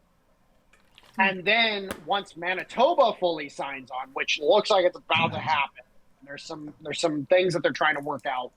But the rail deal, the Alaska Alberta rail line, was a huge fucking win for Alberta that Manitoba is now like, fuck, all right, well, shit. Maybe we should do this. Well, I was talking to Mike with the weight of Alberta, Saskatchewan, and Manitoba, they are then going to lean on British Columbia because British Columbia is a big fuck you problem for them if British Columbia does not sign on. Well, And the thing about Vancouver is that Vancouver, there's a lot of stories and rumors I've been hearing about criminal elements threatening the politicians in Vancouver, trying to get them to prevent from joining the United States. Well, because then they're subject to ICE. Nope, that's not why. Well, that's where my head went. It's the Chinese triad. Sounds a bit No, because that's why we call it Vancouver, is because of the Chinese triad. Mm-hmm. But no, the point is that one of the things that and Tom Luongo pointed this out in his video that he just did a couple days ago. Which, by the way, Tommy Kerrigan, Tommy's podcast, I've posted his stuff before. He did an interview with that Casey guy here in Ohio that is talking about challenging Vivek. Oh boy! So I need to go watch that to see how, just because the guy sounded retarded when he did his video talking about potentially challenging Vivek. And the car guy. Yeah, the car guy. Yeah. And I want to see how retarded he sounds in Tommy's podcast. So I need to check that out. But here's an intelligent question. Real quick. Hold on. Let me finish. Just hold that thought for a second. But the point is Tom Luongo has pointed it out. All of the places that are the biggest problems that we're dealing with right now across the world, what do they all have in common? Organized crime. You have organized crime elements across the fucking board that whoever the fuck they're working for doesn't matter. But the point is that they've become a fucking problem. Stoner, go ahead. Well, here's something that I've been wondering. If the Chinese Communist Party is the big dog over there in China, how the fuck have the triads been able to operate for so fucking long? Because they don't operate in China. That's the point. Vancouver, let me use its proper name so people know what I'm talking about. Vancouver has become the triad's new center of power because the Communist Party in China has been hunting their asses to the ends of the earth. And the problem is, and I've started looking into it a little more in relation to the whole, the CCP has police stations in Canada and all this bullshit. Yep. Turns out that is more related to organized crime than people might want to acknowledge. because Is the it China triad, possibly taking responsibility for their own criminal elements overseas? that seems to be a big part of what's going on, because the triad, and I did not know this about Canada, but it makes fucking sense given the Dragon Cartel is a thing. The triad, they're all over Canada. There is a lot of criminal element in Canada that is controlled by the Chinese triad. Well, dude, there's a lot of fucking open space and road to just travel unopposed up there. Yeah. Which Well, also accounts for the fact that the majority of the fentanyl coming into the U.S. now is coming from Canada. well, like, yeah, so the Western provinces have no reason not to join the United States for infrastructure reasons. Like, that's how much they shared with us on the western side of Canada already as far as electricity. And Yeah. they share all of our uniform electrical codes, construction Yeah. codes like that. So it'd be stupid for them not to. While, Eastern Canada is still largely British as far as their Yep. codes are. They're literally not even compatible infrastructure wise. But no, that's the point. Is at the end of the day, you're talking about criminal elements across the world, and this is across the fucking world, because the Albanians, the fucking Greeks, the Russians, the fucking Chinese, all of them are dealing with their different organized crime element. That Well, yeah, notice how these organized crime elements do not exist in their home countries. They exist outside of their home countries. will be really funny. You annex the western provinces, and all of a sudden, the triad's operating in our backyard. Well, that's the point. They're already operating in our backyard. It's just we can't do anything about it. But what happens when we annex Western Canada, or, let me rephrase, we bring them in as territories, and then we can start operating there, and we bring the Chinese in with us? Hmm. That would be great for relationship building, by the way. That'd be really funny. Joint police operations against a fucking organized crime element. Oh yeah, great for building relations. I was under the impression that these Chinese police stations and whatnot were all just basically the Chinese running spies in these countries. Well, that's what it was sold. Man. That's what it was sold to us as. But here's the problem: is I traced back where that story came from. Guess where it came from? Where? The Guardian.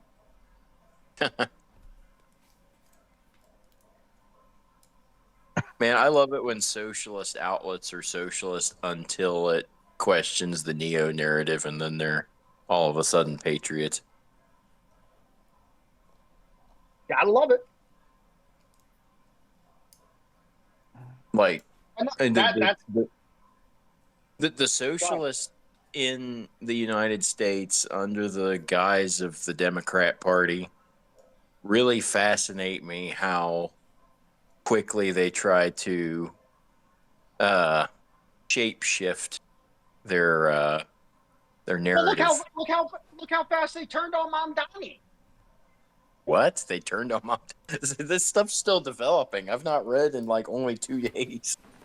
Yeah, no, fucking Mamdani's whole promise of a glorious revolution has fallen apart because Hochul is straight up saying a lot of the stuff that people are saying that he's going to do, that's a governor level thing. Like, that's the governor's office. So he's rotted the Democrats out there. Yeah.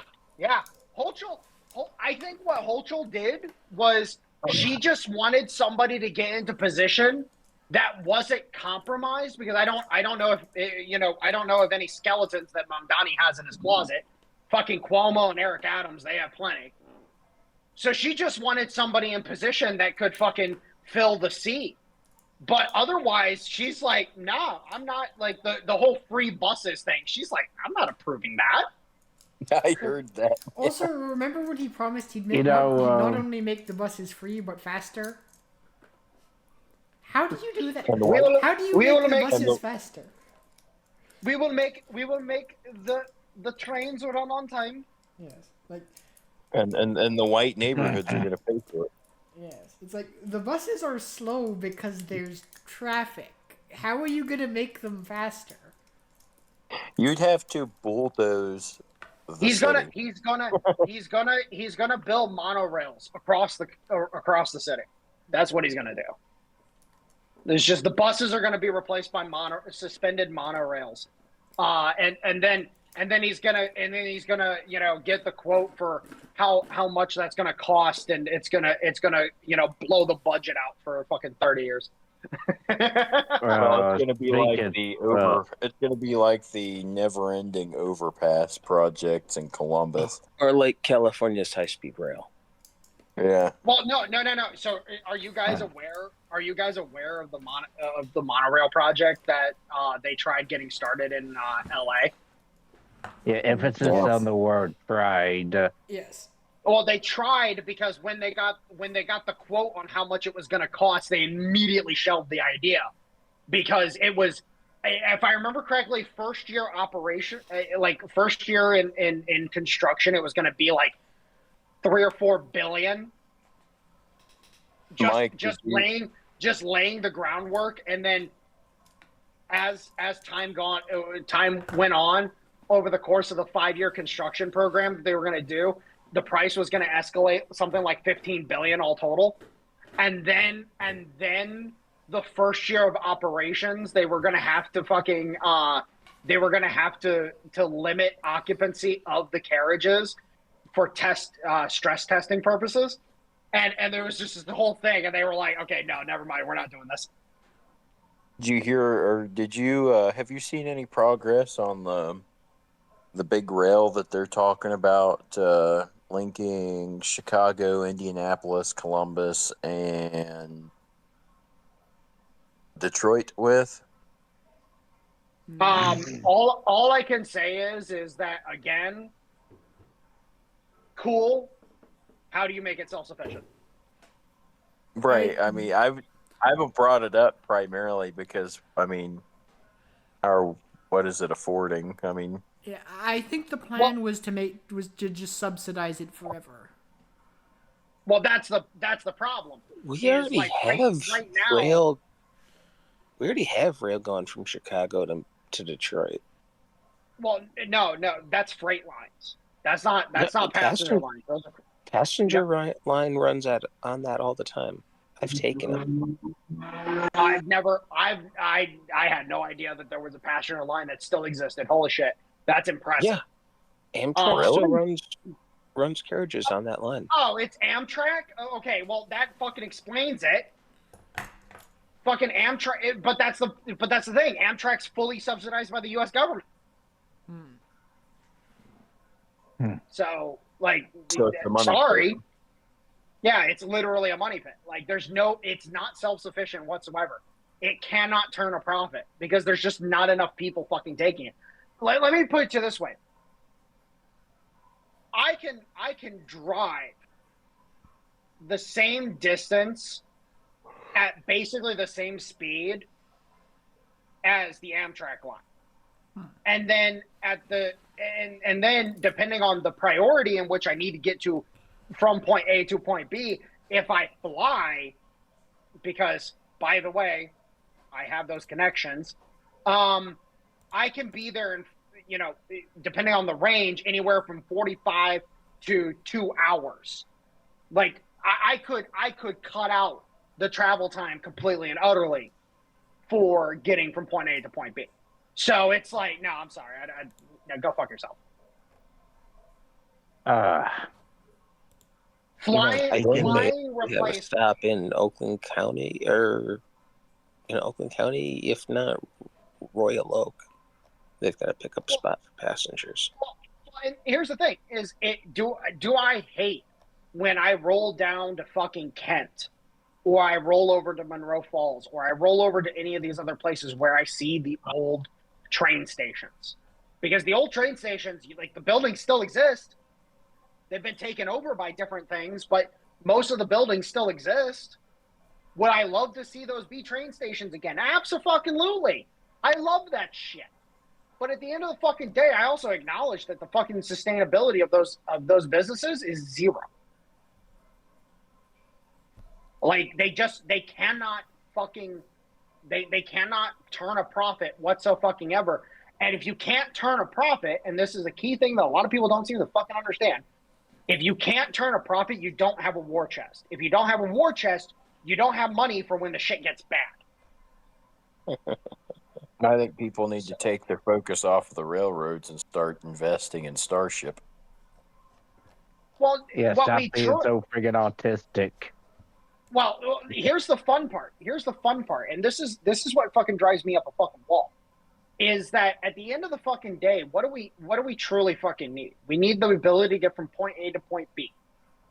Okay, so how do we get from point A to point B in the shortest amount of time possible, or conversely, in the most efficient mode possible? Well, at the end of the day, cars are kind of it. Because fuel cost is relatively fucking low. Range-wise, you can get pretty fucking far with it on a single tank of gas. And on top of that, the overall maintenance overhead of a car is a lot fucking different than the maintenance overhead on a fucking diesel locomotive. True. And so at the end of the day, I'm about to buy me a little helicopter. well, and that's the thing. That's the thing. It's like, I know a guy, literally fucking, I drive out to the fucking, to the dude's fucking property. He's got a fucking landing pad for his fucking helicopter. Oh, The wow. dude flies fucking everywhere. He needs to go. He needs to go to a business meeting out in fucking Toledo because that's where his business is. He's based up in Toledo. He flies from fucking Medina County. He flies from Medina County out to fucking Toledo with his helicopter, lands at a secondary property that he's got out there with a landing pad, fucking drives from there to his office, and then drives back, puts the car in the fucking garage, hops in his helicopter, and flies back. Like that's what he does. I'm How- on the way to doing that, dude. Like, seriously. How much time do you suspect that saves? Oh, dude, well, his helicopter is rated for like 170 miles an hour. And how long would it take to drive that distance? Hold on. All right. About 2.5, 3 hour drive at least. Hold on. I'm just gonna do it from Medina, Ohio. He doesn't live in Medina. He lives in Medina County.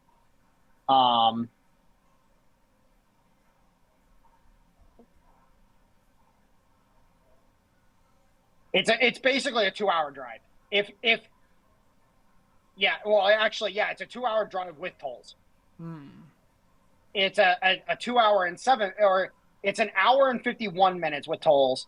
It's a 2 hour and 7 minute drive with no tolls. He gets there probably within like 30, 40 minutes. I was going to say, he cut that less than in half. Yeah. How much do you think it costs for a helicopter that size? Huh? How much do you think you have to spend to get a helicopter that size?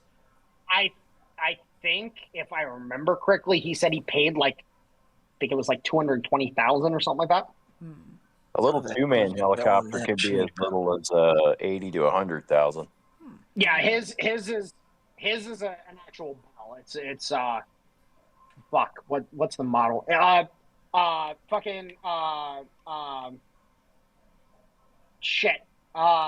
Race car guy owns a fucking racetrack and shit. What's it? Cletus McFarland. Cletus has the same model helicopter. A Raven? Huh?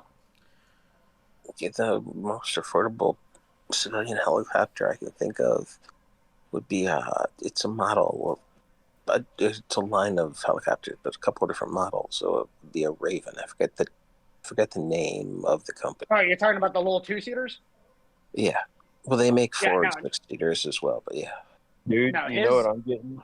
I'm getting a Bell 204. That's what I'm getting. That might actually be what it is. No shit. A little Bell. Little 4-seater. Yeah. Kind of looks like a small Kiowa.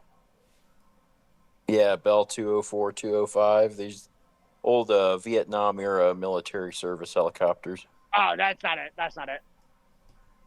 Well, I guess Kiowa. I guess if you're talking about the one that looks like a Kiowa, that would be a Bell 206 Jet Ranger. Bell. Maybe I'd have to fucking try to find it and look it up. Again, I'm pretty sure because that's what the Kiowa was based off of. It was based off the Bell 206. Well, again, I know for a fact that Cletus McFarland, or I'm pretty sure, 99% sure, that Cletus McFarland has the same model helicopter because it looks exactly the same. But no, the point is that the dude saves so much time flying around in his fucking helicopter. He won't fucking he doesn't drive anywhere. He has cars at his property for when he has to land and drive somewhere from the helipad. That's it. Robinson is the name of the company I was trying to remember.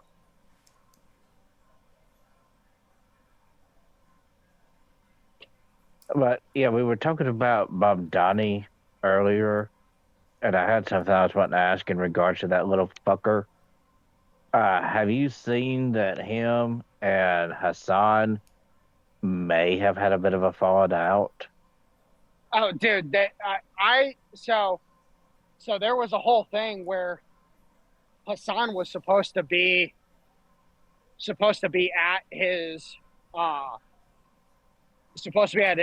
celebratory speech, and he was supposed to be like up on stage or something like that with him, and then he ended up not being or something. Yeah, there seems to be something going on.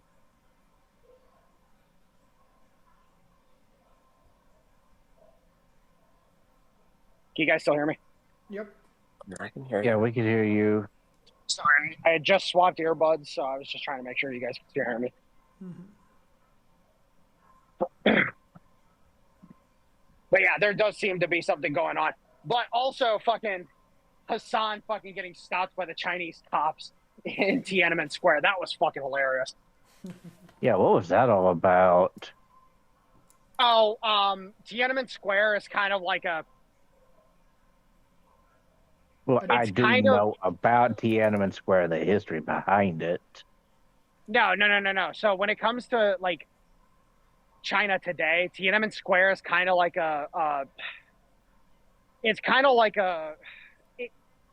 it's a tourist spot, but it's like that kind of tourist spot where the cops are like, oh, fuck off, everybody. Please go away.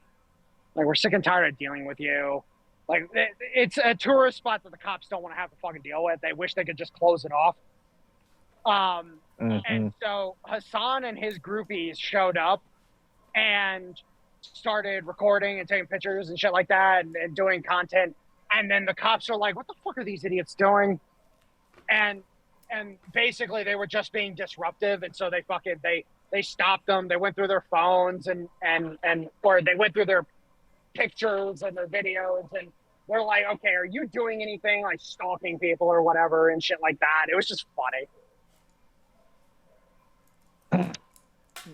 Do you think they assumed they might have been one of those nuisance streamers, like Johnny Somali? Oh, probably. Oh yeah, probably. Oh, but speaking of that little shithead, thank you for bringing him up. Did you hear that he's gonna spend like 5 years in Korea during his trial? Yeah, or more. Oh, Johnny Somali. Yeah. Yeah. Isn't he looking at like 10 plus years in prison in Korea for what he did? Like. Oh yeah. But at this point in time, given the current situation, they really can't like truly convict him. But if they just, make him sit around wasting his time for 5 years and he's not allowed to stream or do anything, all of a sudden, the process becomes the punishment. Yeah. I think my favorite thing about what they're doing to him is that like they refused to let him. They refused to keep him in jail on the grounds that they don't want to have to pay anything for him. They don't want to have to pay for his food or his housing. So he's just now like he has to pay for it all himself. So he's just like on the streets now because they're just like, fuck you, we're not paying for your housing or food. Well, and the fun part is that he's not allowed, as part of the conditions of his release, he's not allowed to stream. Yep. He's also not allowed to work because, he doesn't have a work permit, so he's just shit out of luck. That's funny. Yeah. Well, given how he was acting and stuff, that little shithead has it coming. Yep.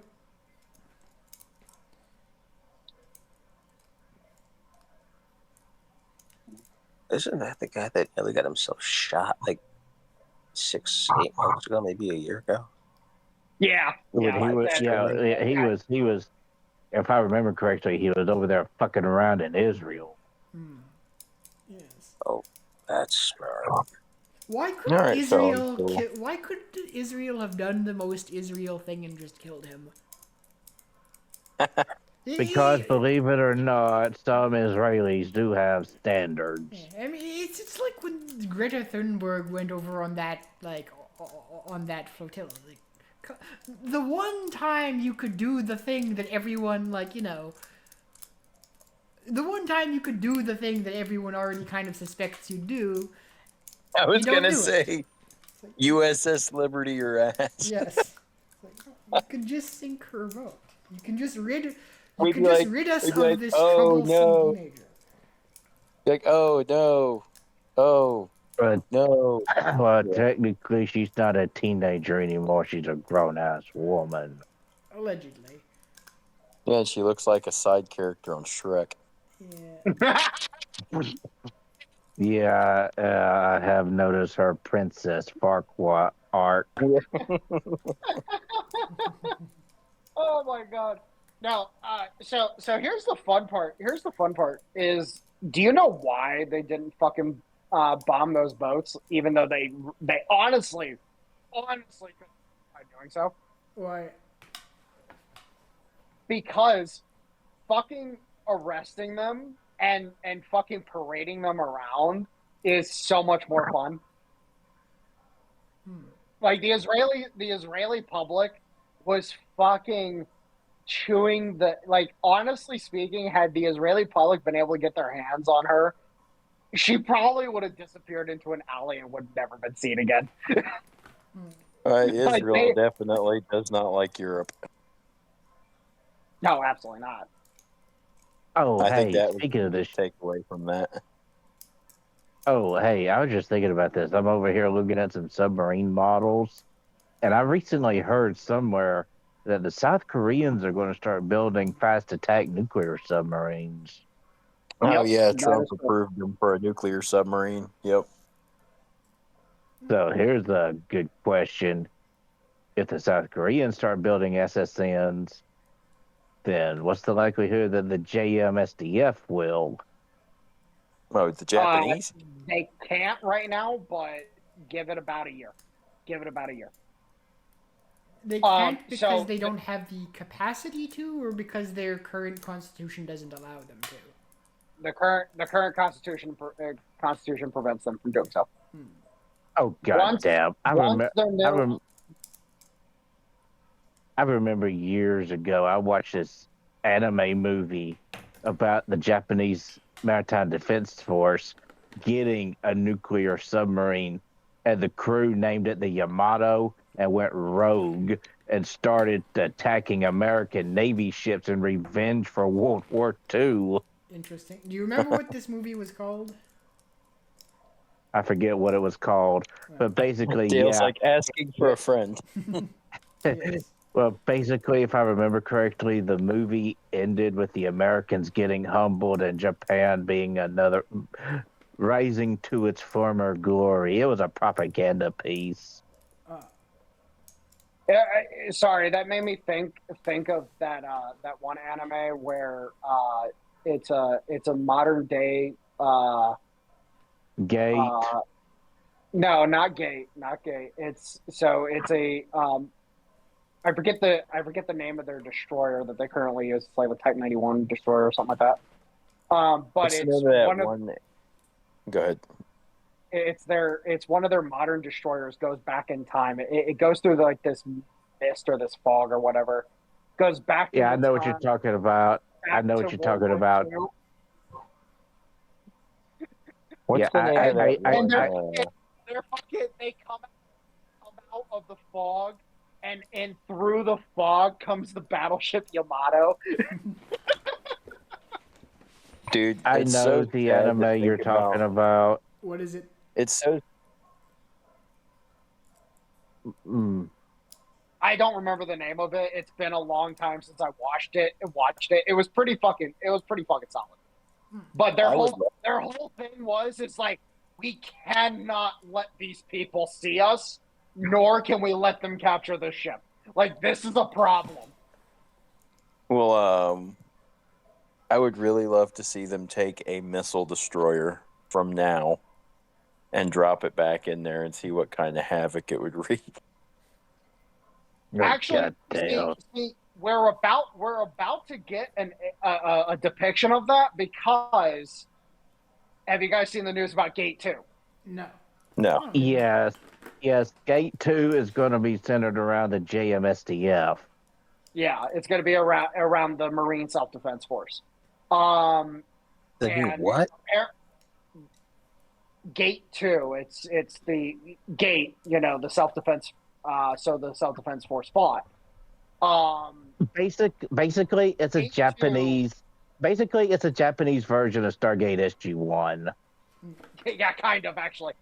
But the Gate 2 finally got announced earlier this year, and then literally this past week they just revealed what it's going to be centered around, and it's going to be centered around what basically Gate 1 covered all the material it was supposed to cover. There's still some material that is due to come out that Gate 1 could have covered, but unfortunately the material hadn't come out yet.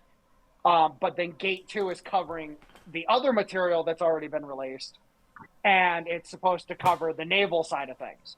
Well, then everybody's pissing and shitting themselves. How did the Japanese get a destroyer through the gate at Altness?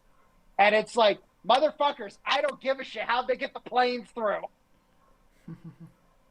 Well, I can tell you how they got the planes through. They disassembled them, took them through one piece at a time, and then reassembled them. And if I remember correctly, I think in the first season, they used fucking B-52s at Alnus.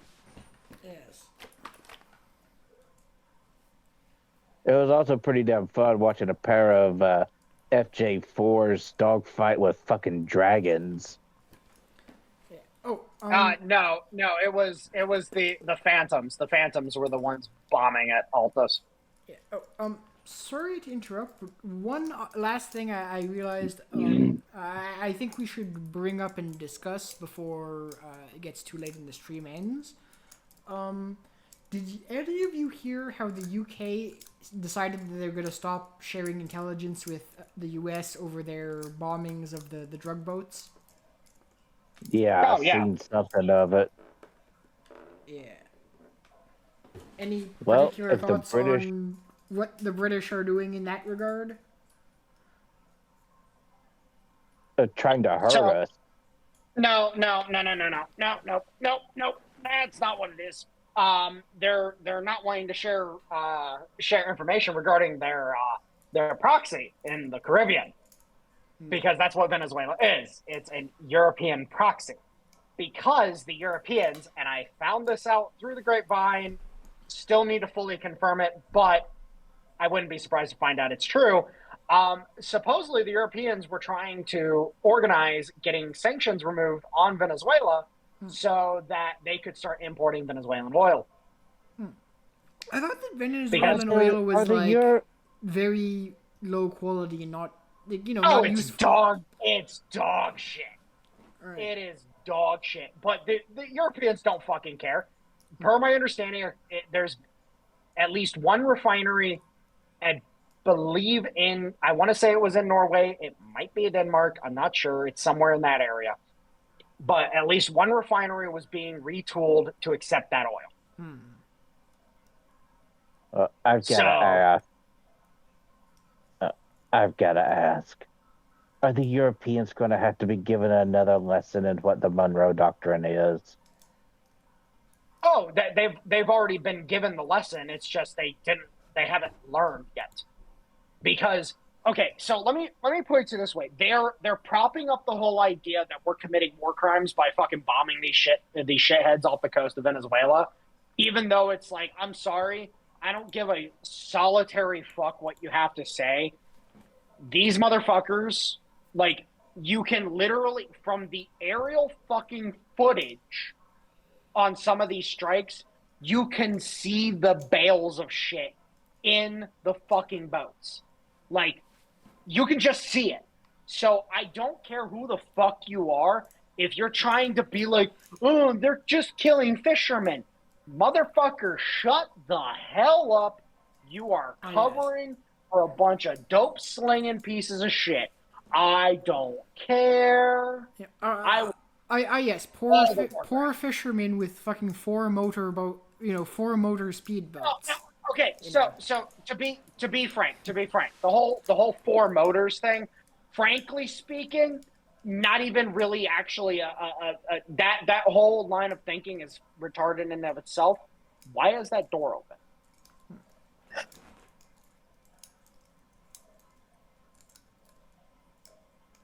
Yeah, they don't really use 1980s hot boats or fast boats anymore.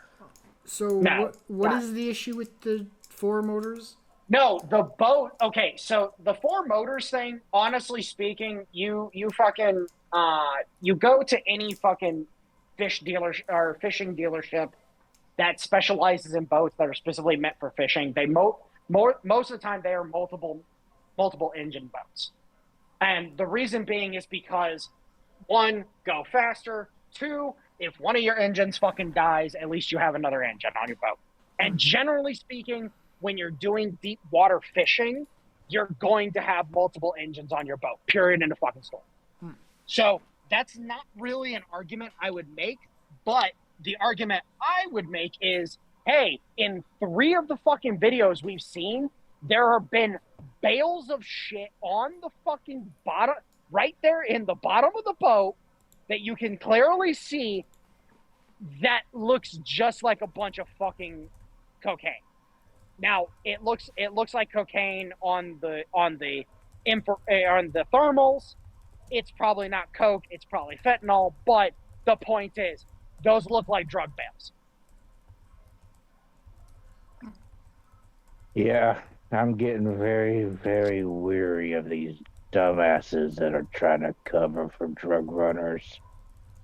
Like, bitch, whose side are you on? Oh, they're on the side that is paying them. That's what it is. I kind of find that hard to believe with a certain subclass of American lowbirds.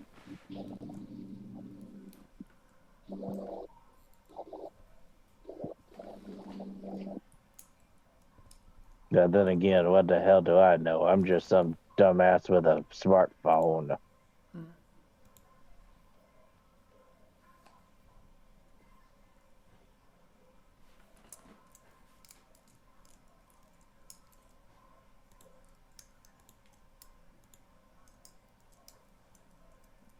Well, again, you're talking about a collection of people who are desperate to maintain their power. Again, that's all the high table is.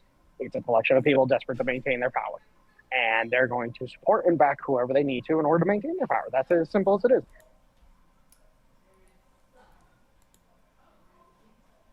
Sounds like some evil motherfuckers.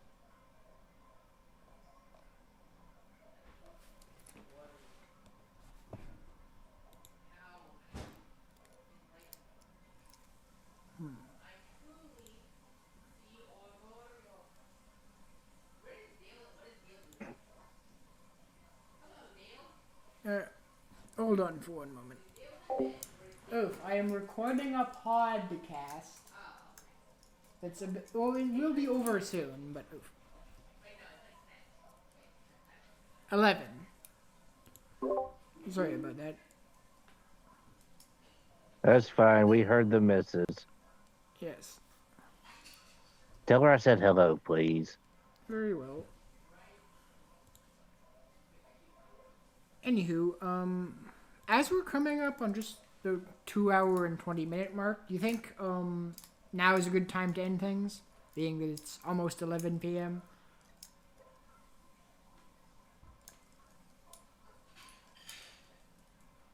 Dale Warhound had to step away for a few minutes. Oh, fair enough. He's checking. He had to check something. Oh, Snake. The photo I put up of the helicopter is a Robinson R-44. Yeah, that hell. Oh yeah, I saw it. Kind of reminds me of a Hughes 500 that took its vitamins. Pretty much. If I remember correctly, that's actually a Sorry about that, guys. piston-driven helicopter. No worries. It's not a jet. Anyways, now that you're back, I'm just wondering, as you've just come up on the 2 hour 20 minute mark, do you think now is a good time to end the show?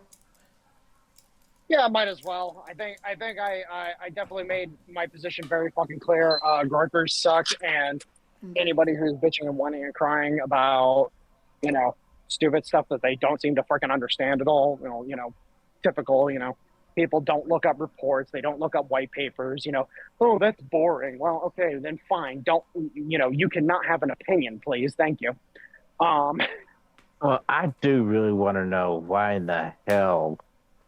We may have already covered this earlier. I don't know. But I just really want to know why in the hell have the Groypers automatically become so fucking... I'm not going to say fashionable because they're still on the outliers, but it seems like that they're being more and more normalized. Well, Okay, as so I can... Go for it. I can explain this very easily. Why all of a sudden were we allowed to talk bad about Jews after 10-7?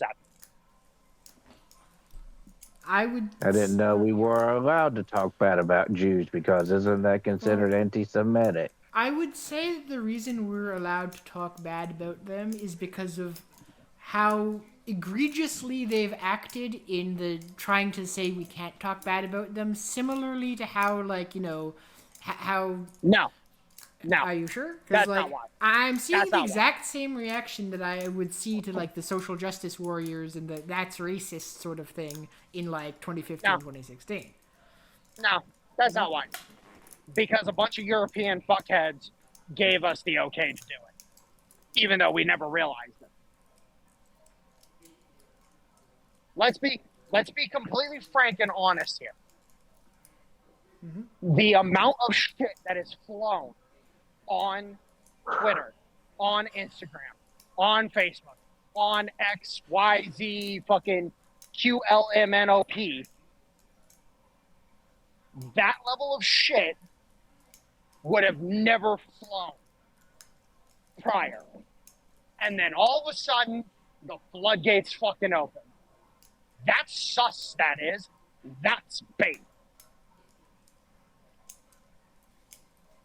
And that is, I don't care what you have to say. People were allowed to attack the Jews all of a sudden. And it's really weird how the Groypers gain momentum as soon as the permission is given to talk bad about Jews. Sure, but that also they gain momentum when, as I said before, not the Jews, the Zionists started acting like social justice warriors. Right? Okay, first off, let's be completely frank and honest here. Mm-hmm. The conservatives act like fucking social justice warriors. The neocons and the Zionists, but I repeat myself, they're the same thing. You shadow banned me. You kicked me off. You demonetized me. yeah, get over it. It happened. Congratulations. Like, at the end Well, of the classic ebb and flow of bullshit. The problem is that at the end of the fucking day, when all of a sudden, me, some regular fucking white guy from Ohio, is all of a sudden able to fucking be like, oh, these dirty little kikes, that's telling me 10 years ago would have never been a thing. Now, all of a sudden, weird. It's almost like it was planned. Oh, by the way, because this is relevant to this little topic right here, it's been almost confirmed at this point in time. We're still trying to figure out some names involved, but it's almost been confirmed at this point in time that MI6 was involved with 10-7 directly. Remind me, what exactly was 10 Cent? No, 10-7. 10-7. October 7th. You know, the thing that has kicked off all the oiving for the past 2 years. When Hamas went into... I'm sorry. I misunderstood what Warren was saying. Yeah. But the point is that we now have a lot of evidence that's pointing to MI6 being directly involved on the side of Hamas. And the only thing we're lacking at this point in time is figuring out some names. Yeah, I'm sorry. At this point in time, it's fucking bait. And what I think this all comes down to is, again, they wanted to run the scapegoat to its logical course as much as possible and then shift it up. Now they can start talking about the Groypers and how they're the threat and that young men are starting to become more and more radicalized and yada, yada, yada. The logical conclusion.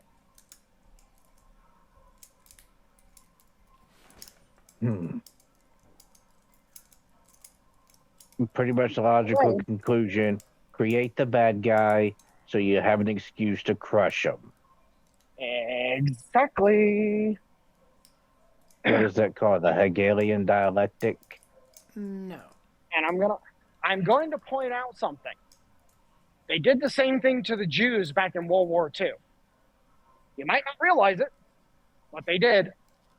Because what happened with the Jews following the war? It's a pretty common thread where as soon as if something happens to Jews, it's horrible. But as soon as they respond and are effective, they are the horrible ones. Yeah, that's definitely true. But no, the point is 1945, 1946, 47, 48. What's going on? Every time a Jew wants to go to Australia or New Zealand or the Americas, well, okay, not America itself, because they would go through the U.S. Embassy. But if they had to go through the British Embassy to get papers to go to somewhere else, all of a sudden they would end up on a boat, and that boat would, for some reason, go through Gibraltar. And then they're like, okay, cool, we're going the right way. And then all of a sudden it would stop in Haifa. Oh, yeah, they were building up Israel, or what would become Israel. That's the point, is that there were a lot of people, like, I have talked to a couple Jews that their grandparents wanted to go to Australia after the war. That's where they wanted to go to. And they got dropped off in Israel. They got told, hey, your papers aren't good anymore. We have to drop you here. Because Haifa was the next port of call after going through Gibraltar. Haifa was the next port of call on the route to Australia. By the way, very few Jews ended up in Australia. Very few. Wait. Why would they end up? Why would Haifa be the next port of call after Gibraltar? Like, if you're going from Gibraltar to Haifa, isn't that like... Don't you have to go the other way to get to Australia? Because there's, land mass in the way? Suez Suez Canal. Canal, dude. Right. He forgot that existed. Yeah. Well, to Dale's credit, one, he's Canadian. Two, he's not a naval nerd. That is true. I'm sorry, but who doesn't know about the Suez Canal? Yeah, seriously. But the point is that there were a lot of Jews that got dropped off in Israel, or what would become Israel, against their will.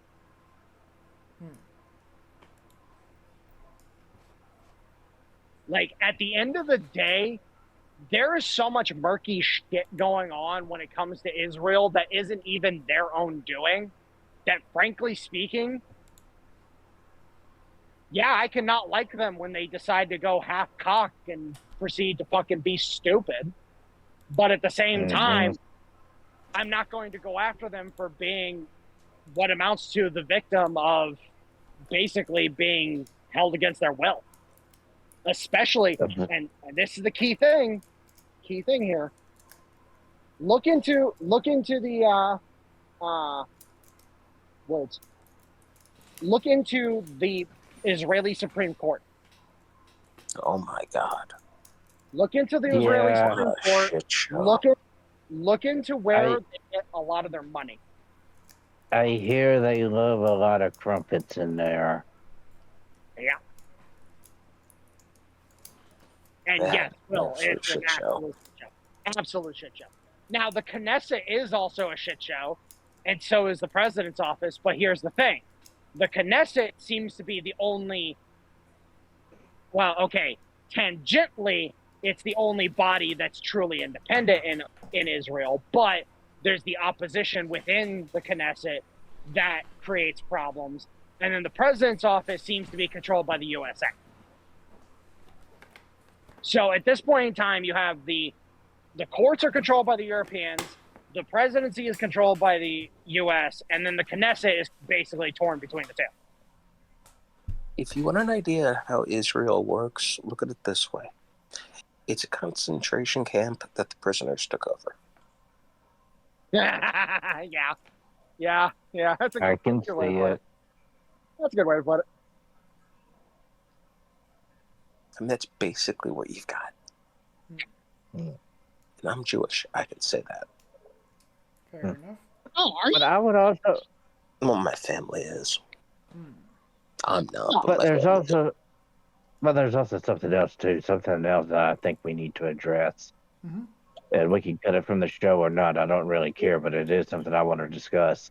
Yeah. And these Groypers are basically a bunch of young men who feel like they have no future and they have no prospects or anything under the current order. How in the hell are we going to be able to convince those people that there is another way, and going full on authoritarian may solve the problem? I'm going to make the comparison. The Groypers are the new National Socialists of our era. The British are trying to Weimar our asses. Or, let me rephrase, the Europeans are trying to Weimar our asses. Because guess what? The French are just as involved. Well, all I can say is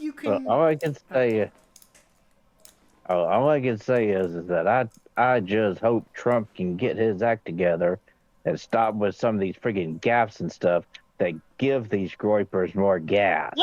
No. That's the thing, is that, again, they're completely astroturfed. They don't have any real gas behind them. Like, let's be frank.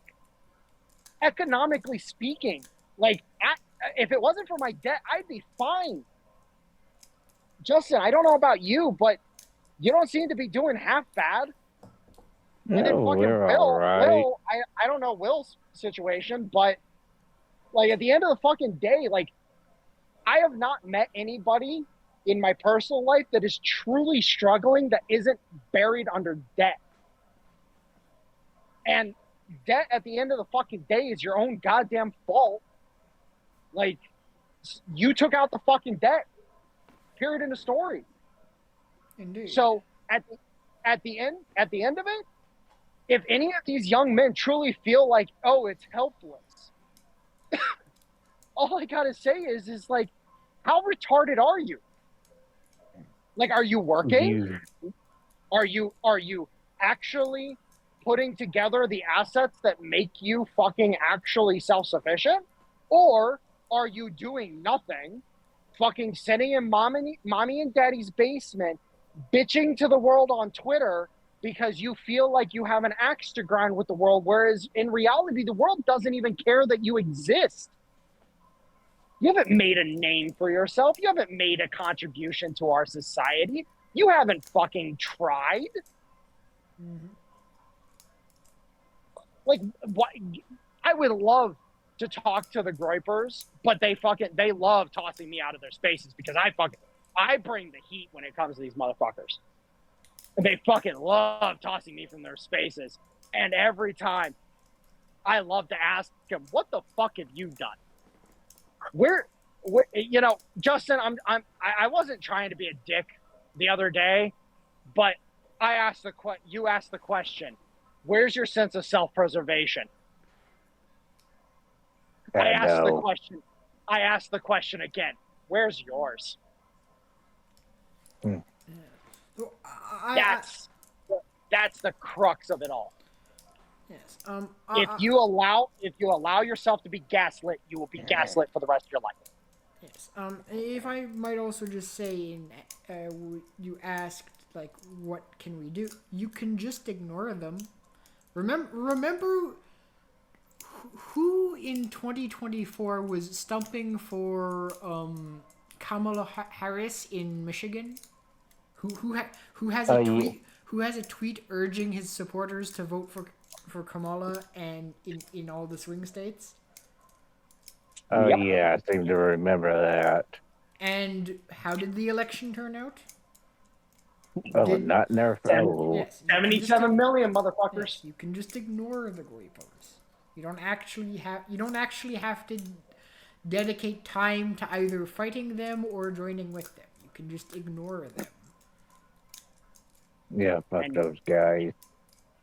And the only reason why I find them to be a concern is because at the end of the day, and I guess we should have covered this a little bit earlier.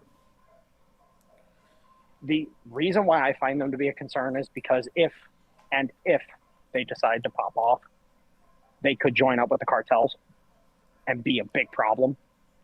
But that's the only thing that I could see being a problem when it comes to them. Otherwise, they're as irrelevant as the shit on my boot.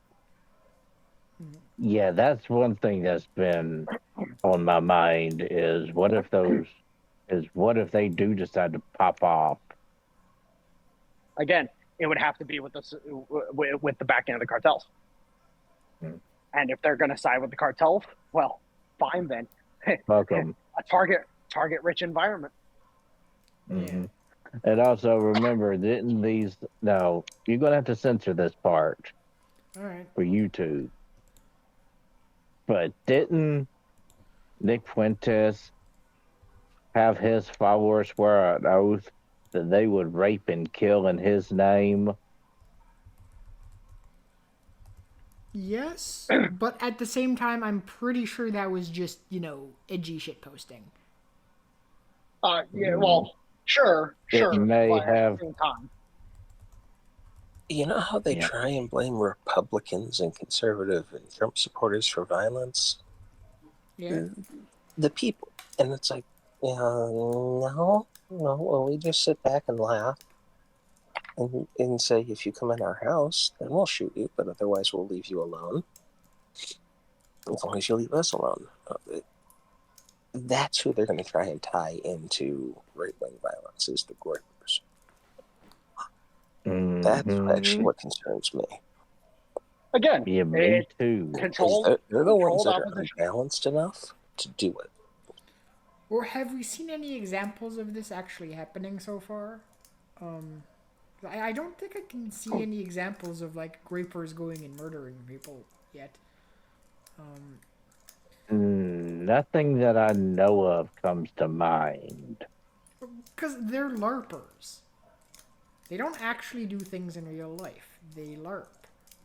Yeah, And that's why, why. and that's why I'm not really worried about them. Unbalanced. They're LARPers. Well, I'm pretty sure we could have said the same thing about Charlie Kirk's assassin right before he actually pulled the trigger. Trantifa has been violent for, like, look at Andy No documenting Trantifa's violence for, like, for at least 8 years. Give me 2 minutes. Give me 2 minutes, and I want to cover quick. All right. But Yeah. Like, Well, look at what you said.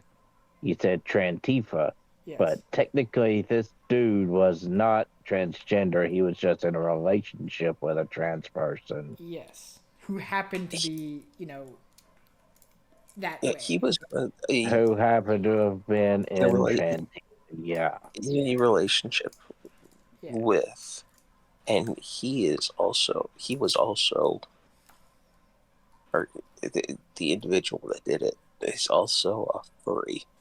So you got there's some mental issues going on. Wait.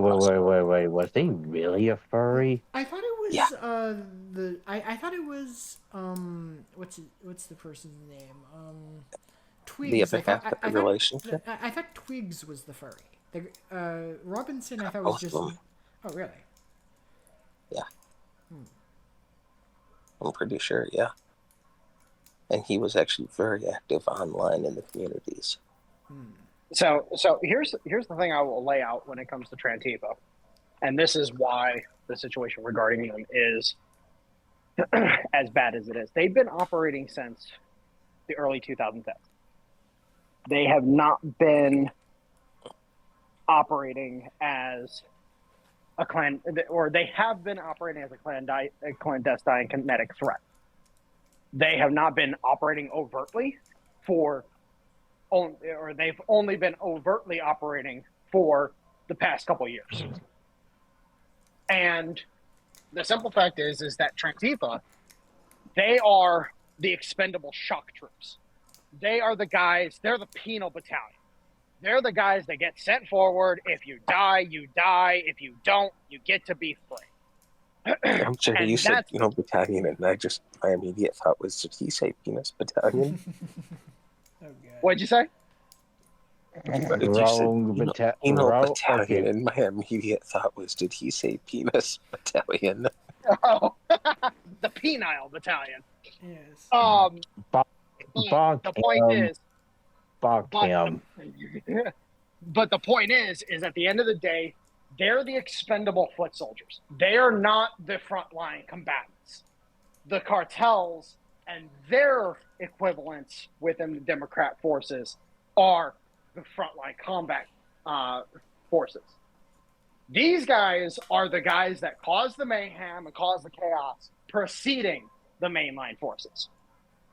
And here's the thing, is I got told the other day that how dare I talk shit about the cartels being able to take on the U.S. military. And I'm like, did I say they were going to win? Or did I say that they were going to cause damage? I didn't say they were going to win. But the point is that they're going to cause damage. Yeah, and that's the concern with the Groypers. The Groypers aren't going to win because, well, there's people like me in the country. So hey, let me ask you this. What the hell is me and Mel, chopped liver? Kind of. Do you have the training and the equipment that I do? That's the question. Unfortunately, no, but I do know how to hunt a deer, and I'm pretty sure that can translate. Yep, that can translate, but I'm just gonna tell you, stick a few hundred meters off. Don't try to go close quarters. But the point is that at the end of the day, Trantifa are the expendable foot soldiers. The problem is that the Groypers they view themselves as the frontline combatants. They view themselves as the Stoßtruppen. The problem with that idea is that the Stoßtruppen were actually good at their job. They were actually logical. They were actually tactical, operational, strategic. They actually had a cadre, and they actually had a tradition that was associated with them. And they were properly equipped. Yes, very well equipped. The Groypers are about as well as equipped as a fucking wet paper bag, to be completely frank. Like, I've seen some of them flex before on Twitter, and I've laughed. I've literally just laughed. I'm like, you're gonna die from dysentery within a week. like literally, that's what I said to myself. I'm like, this motherfucker's gonna, these two motherfuckers. It was two guys in particular. Like, they're gonna die from dysentery within a week of fucking open combat. Like, they're gonna drink some tainted fucking water because they don't think about it. They're just gonna drink it, and then all of a sudden they're gonna be shitting their brains out later, and it's gonna be hilarious. Somebody's gonna find them on the brink of death, and we're just gonna be like, collect their ammo and weapons. Let's leave them. Loot drop. Yep. It's a resupply point. Yeah. And that's the thing, is the Groypers, again, they view themselves as the Stoßtruppen. And it's like, no, you're not. No, you're not. And that's just what it comes down to. And you know what? Better for them, I guess, because fuck it. I love an easy fight. And I say that seriously. I love an easy fight. If they want to have a try, if they think they're hard enough, then let them go ahead. And when all of a sudden they do, like, because they will get their licks in. Don't worry, they will get their fucking licks in. And the first atrocity they commit, people are going to turn on them instantly. You really, dumb question. Of course they're capable of committing atrocities.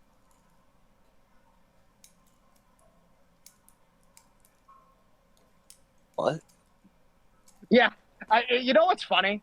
I kind of had my you guys ever heard the story of how Have you heard the story of Darth Plagueis the Wise? have you ever heard the story of how Kampfgruppe Piper was stalled out? You guys ever heard the story? No. During the Battle of the Bulge? So Fat Electrician has a video on it. So if you want to go check it out. Okay. Yeah. Oh, hey, didn't those assholes murder a bunch of our POWs? Well, yeah, of course they did. But that was Battle, SLP, man. Yeah. So it's called the Battle of Lazarus, and it's just a small little village.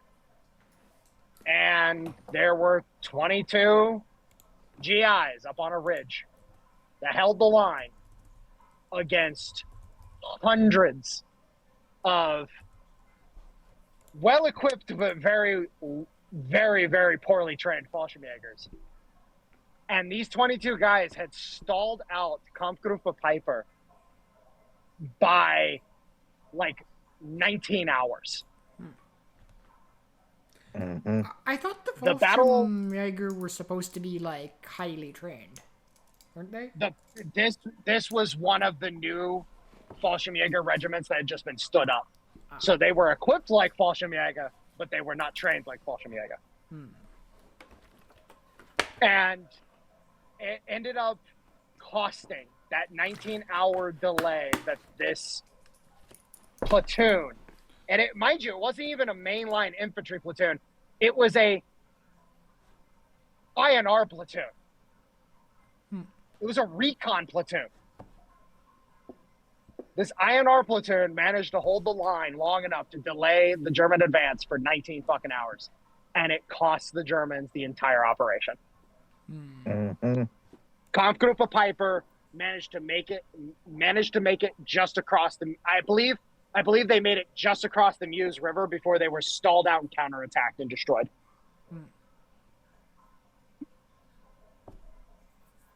And Anyways, what was the point you were going to make?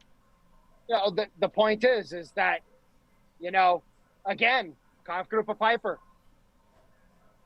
one of the most feared fucking units on the battlefield of its time, and it got stalled out by a traffic jam.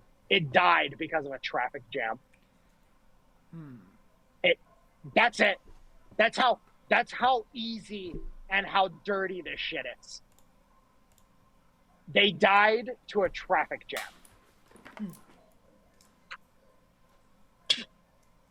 So, yeah, let the Groypers have a try. I welcome it. It'll be fun.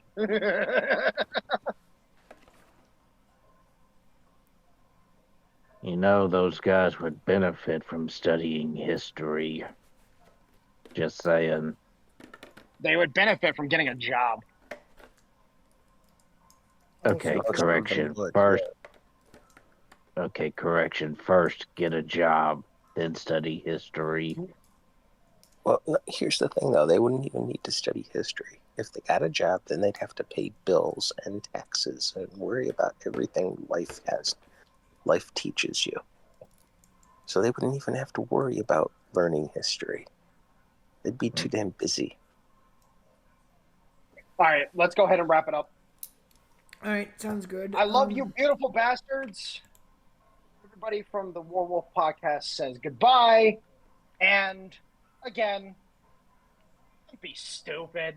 Yeah. And since we were talking about the Germans, auf Wiedersehen. Auf Wiedersehen. Nine. And we're out.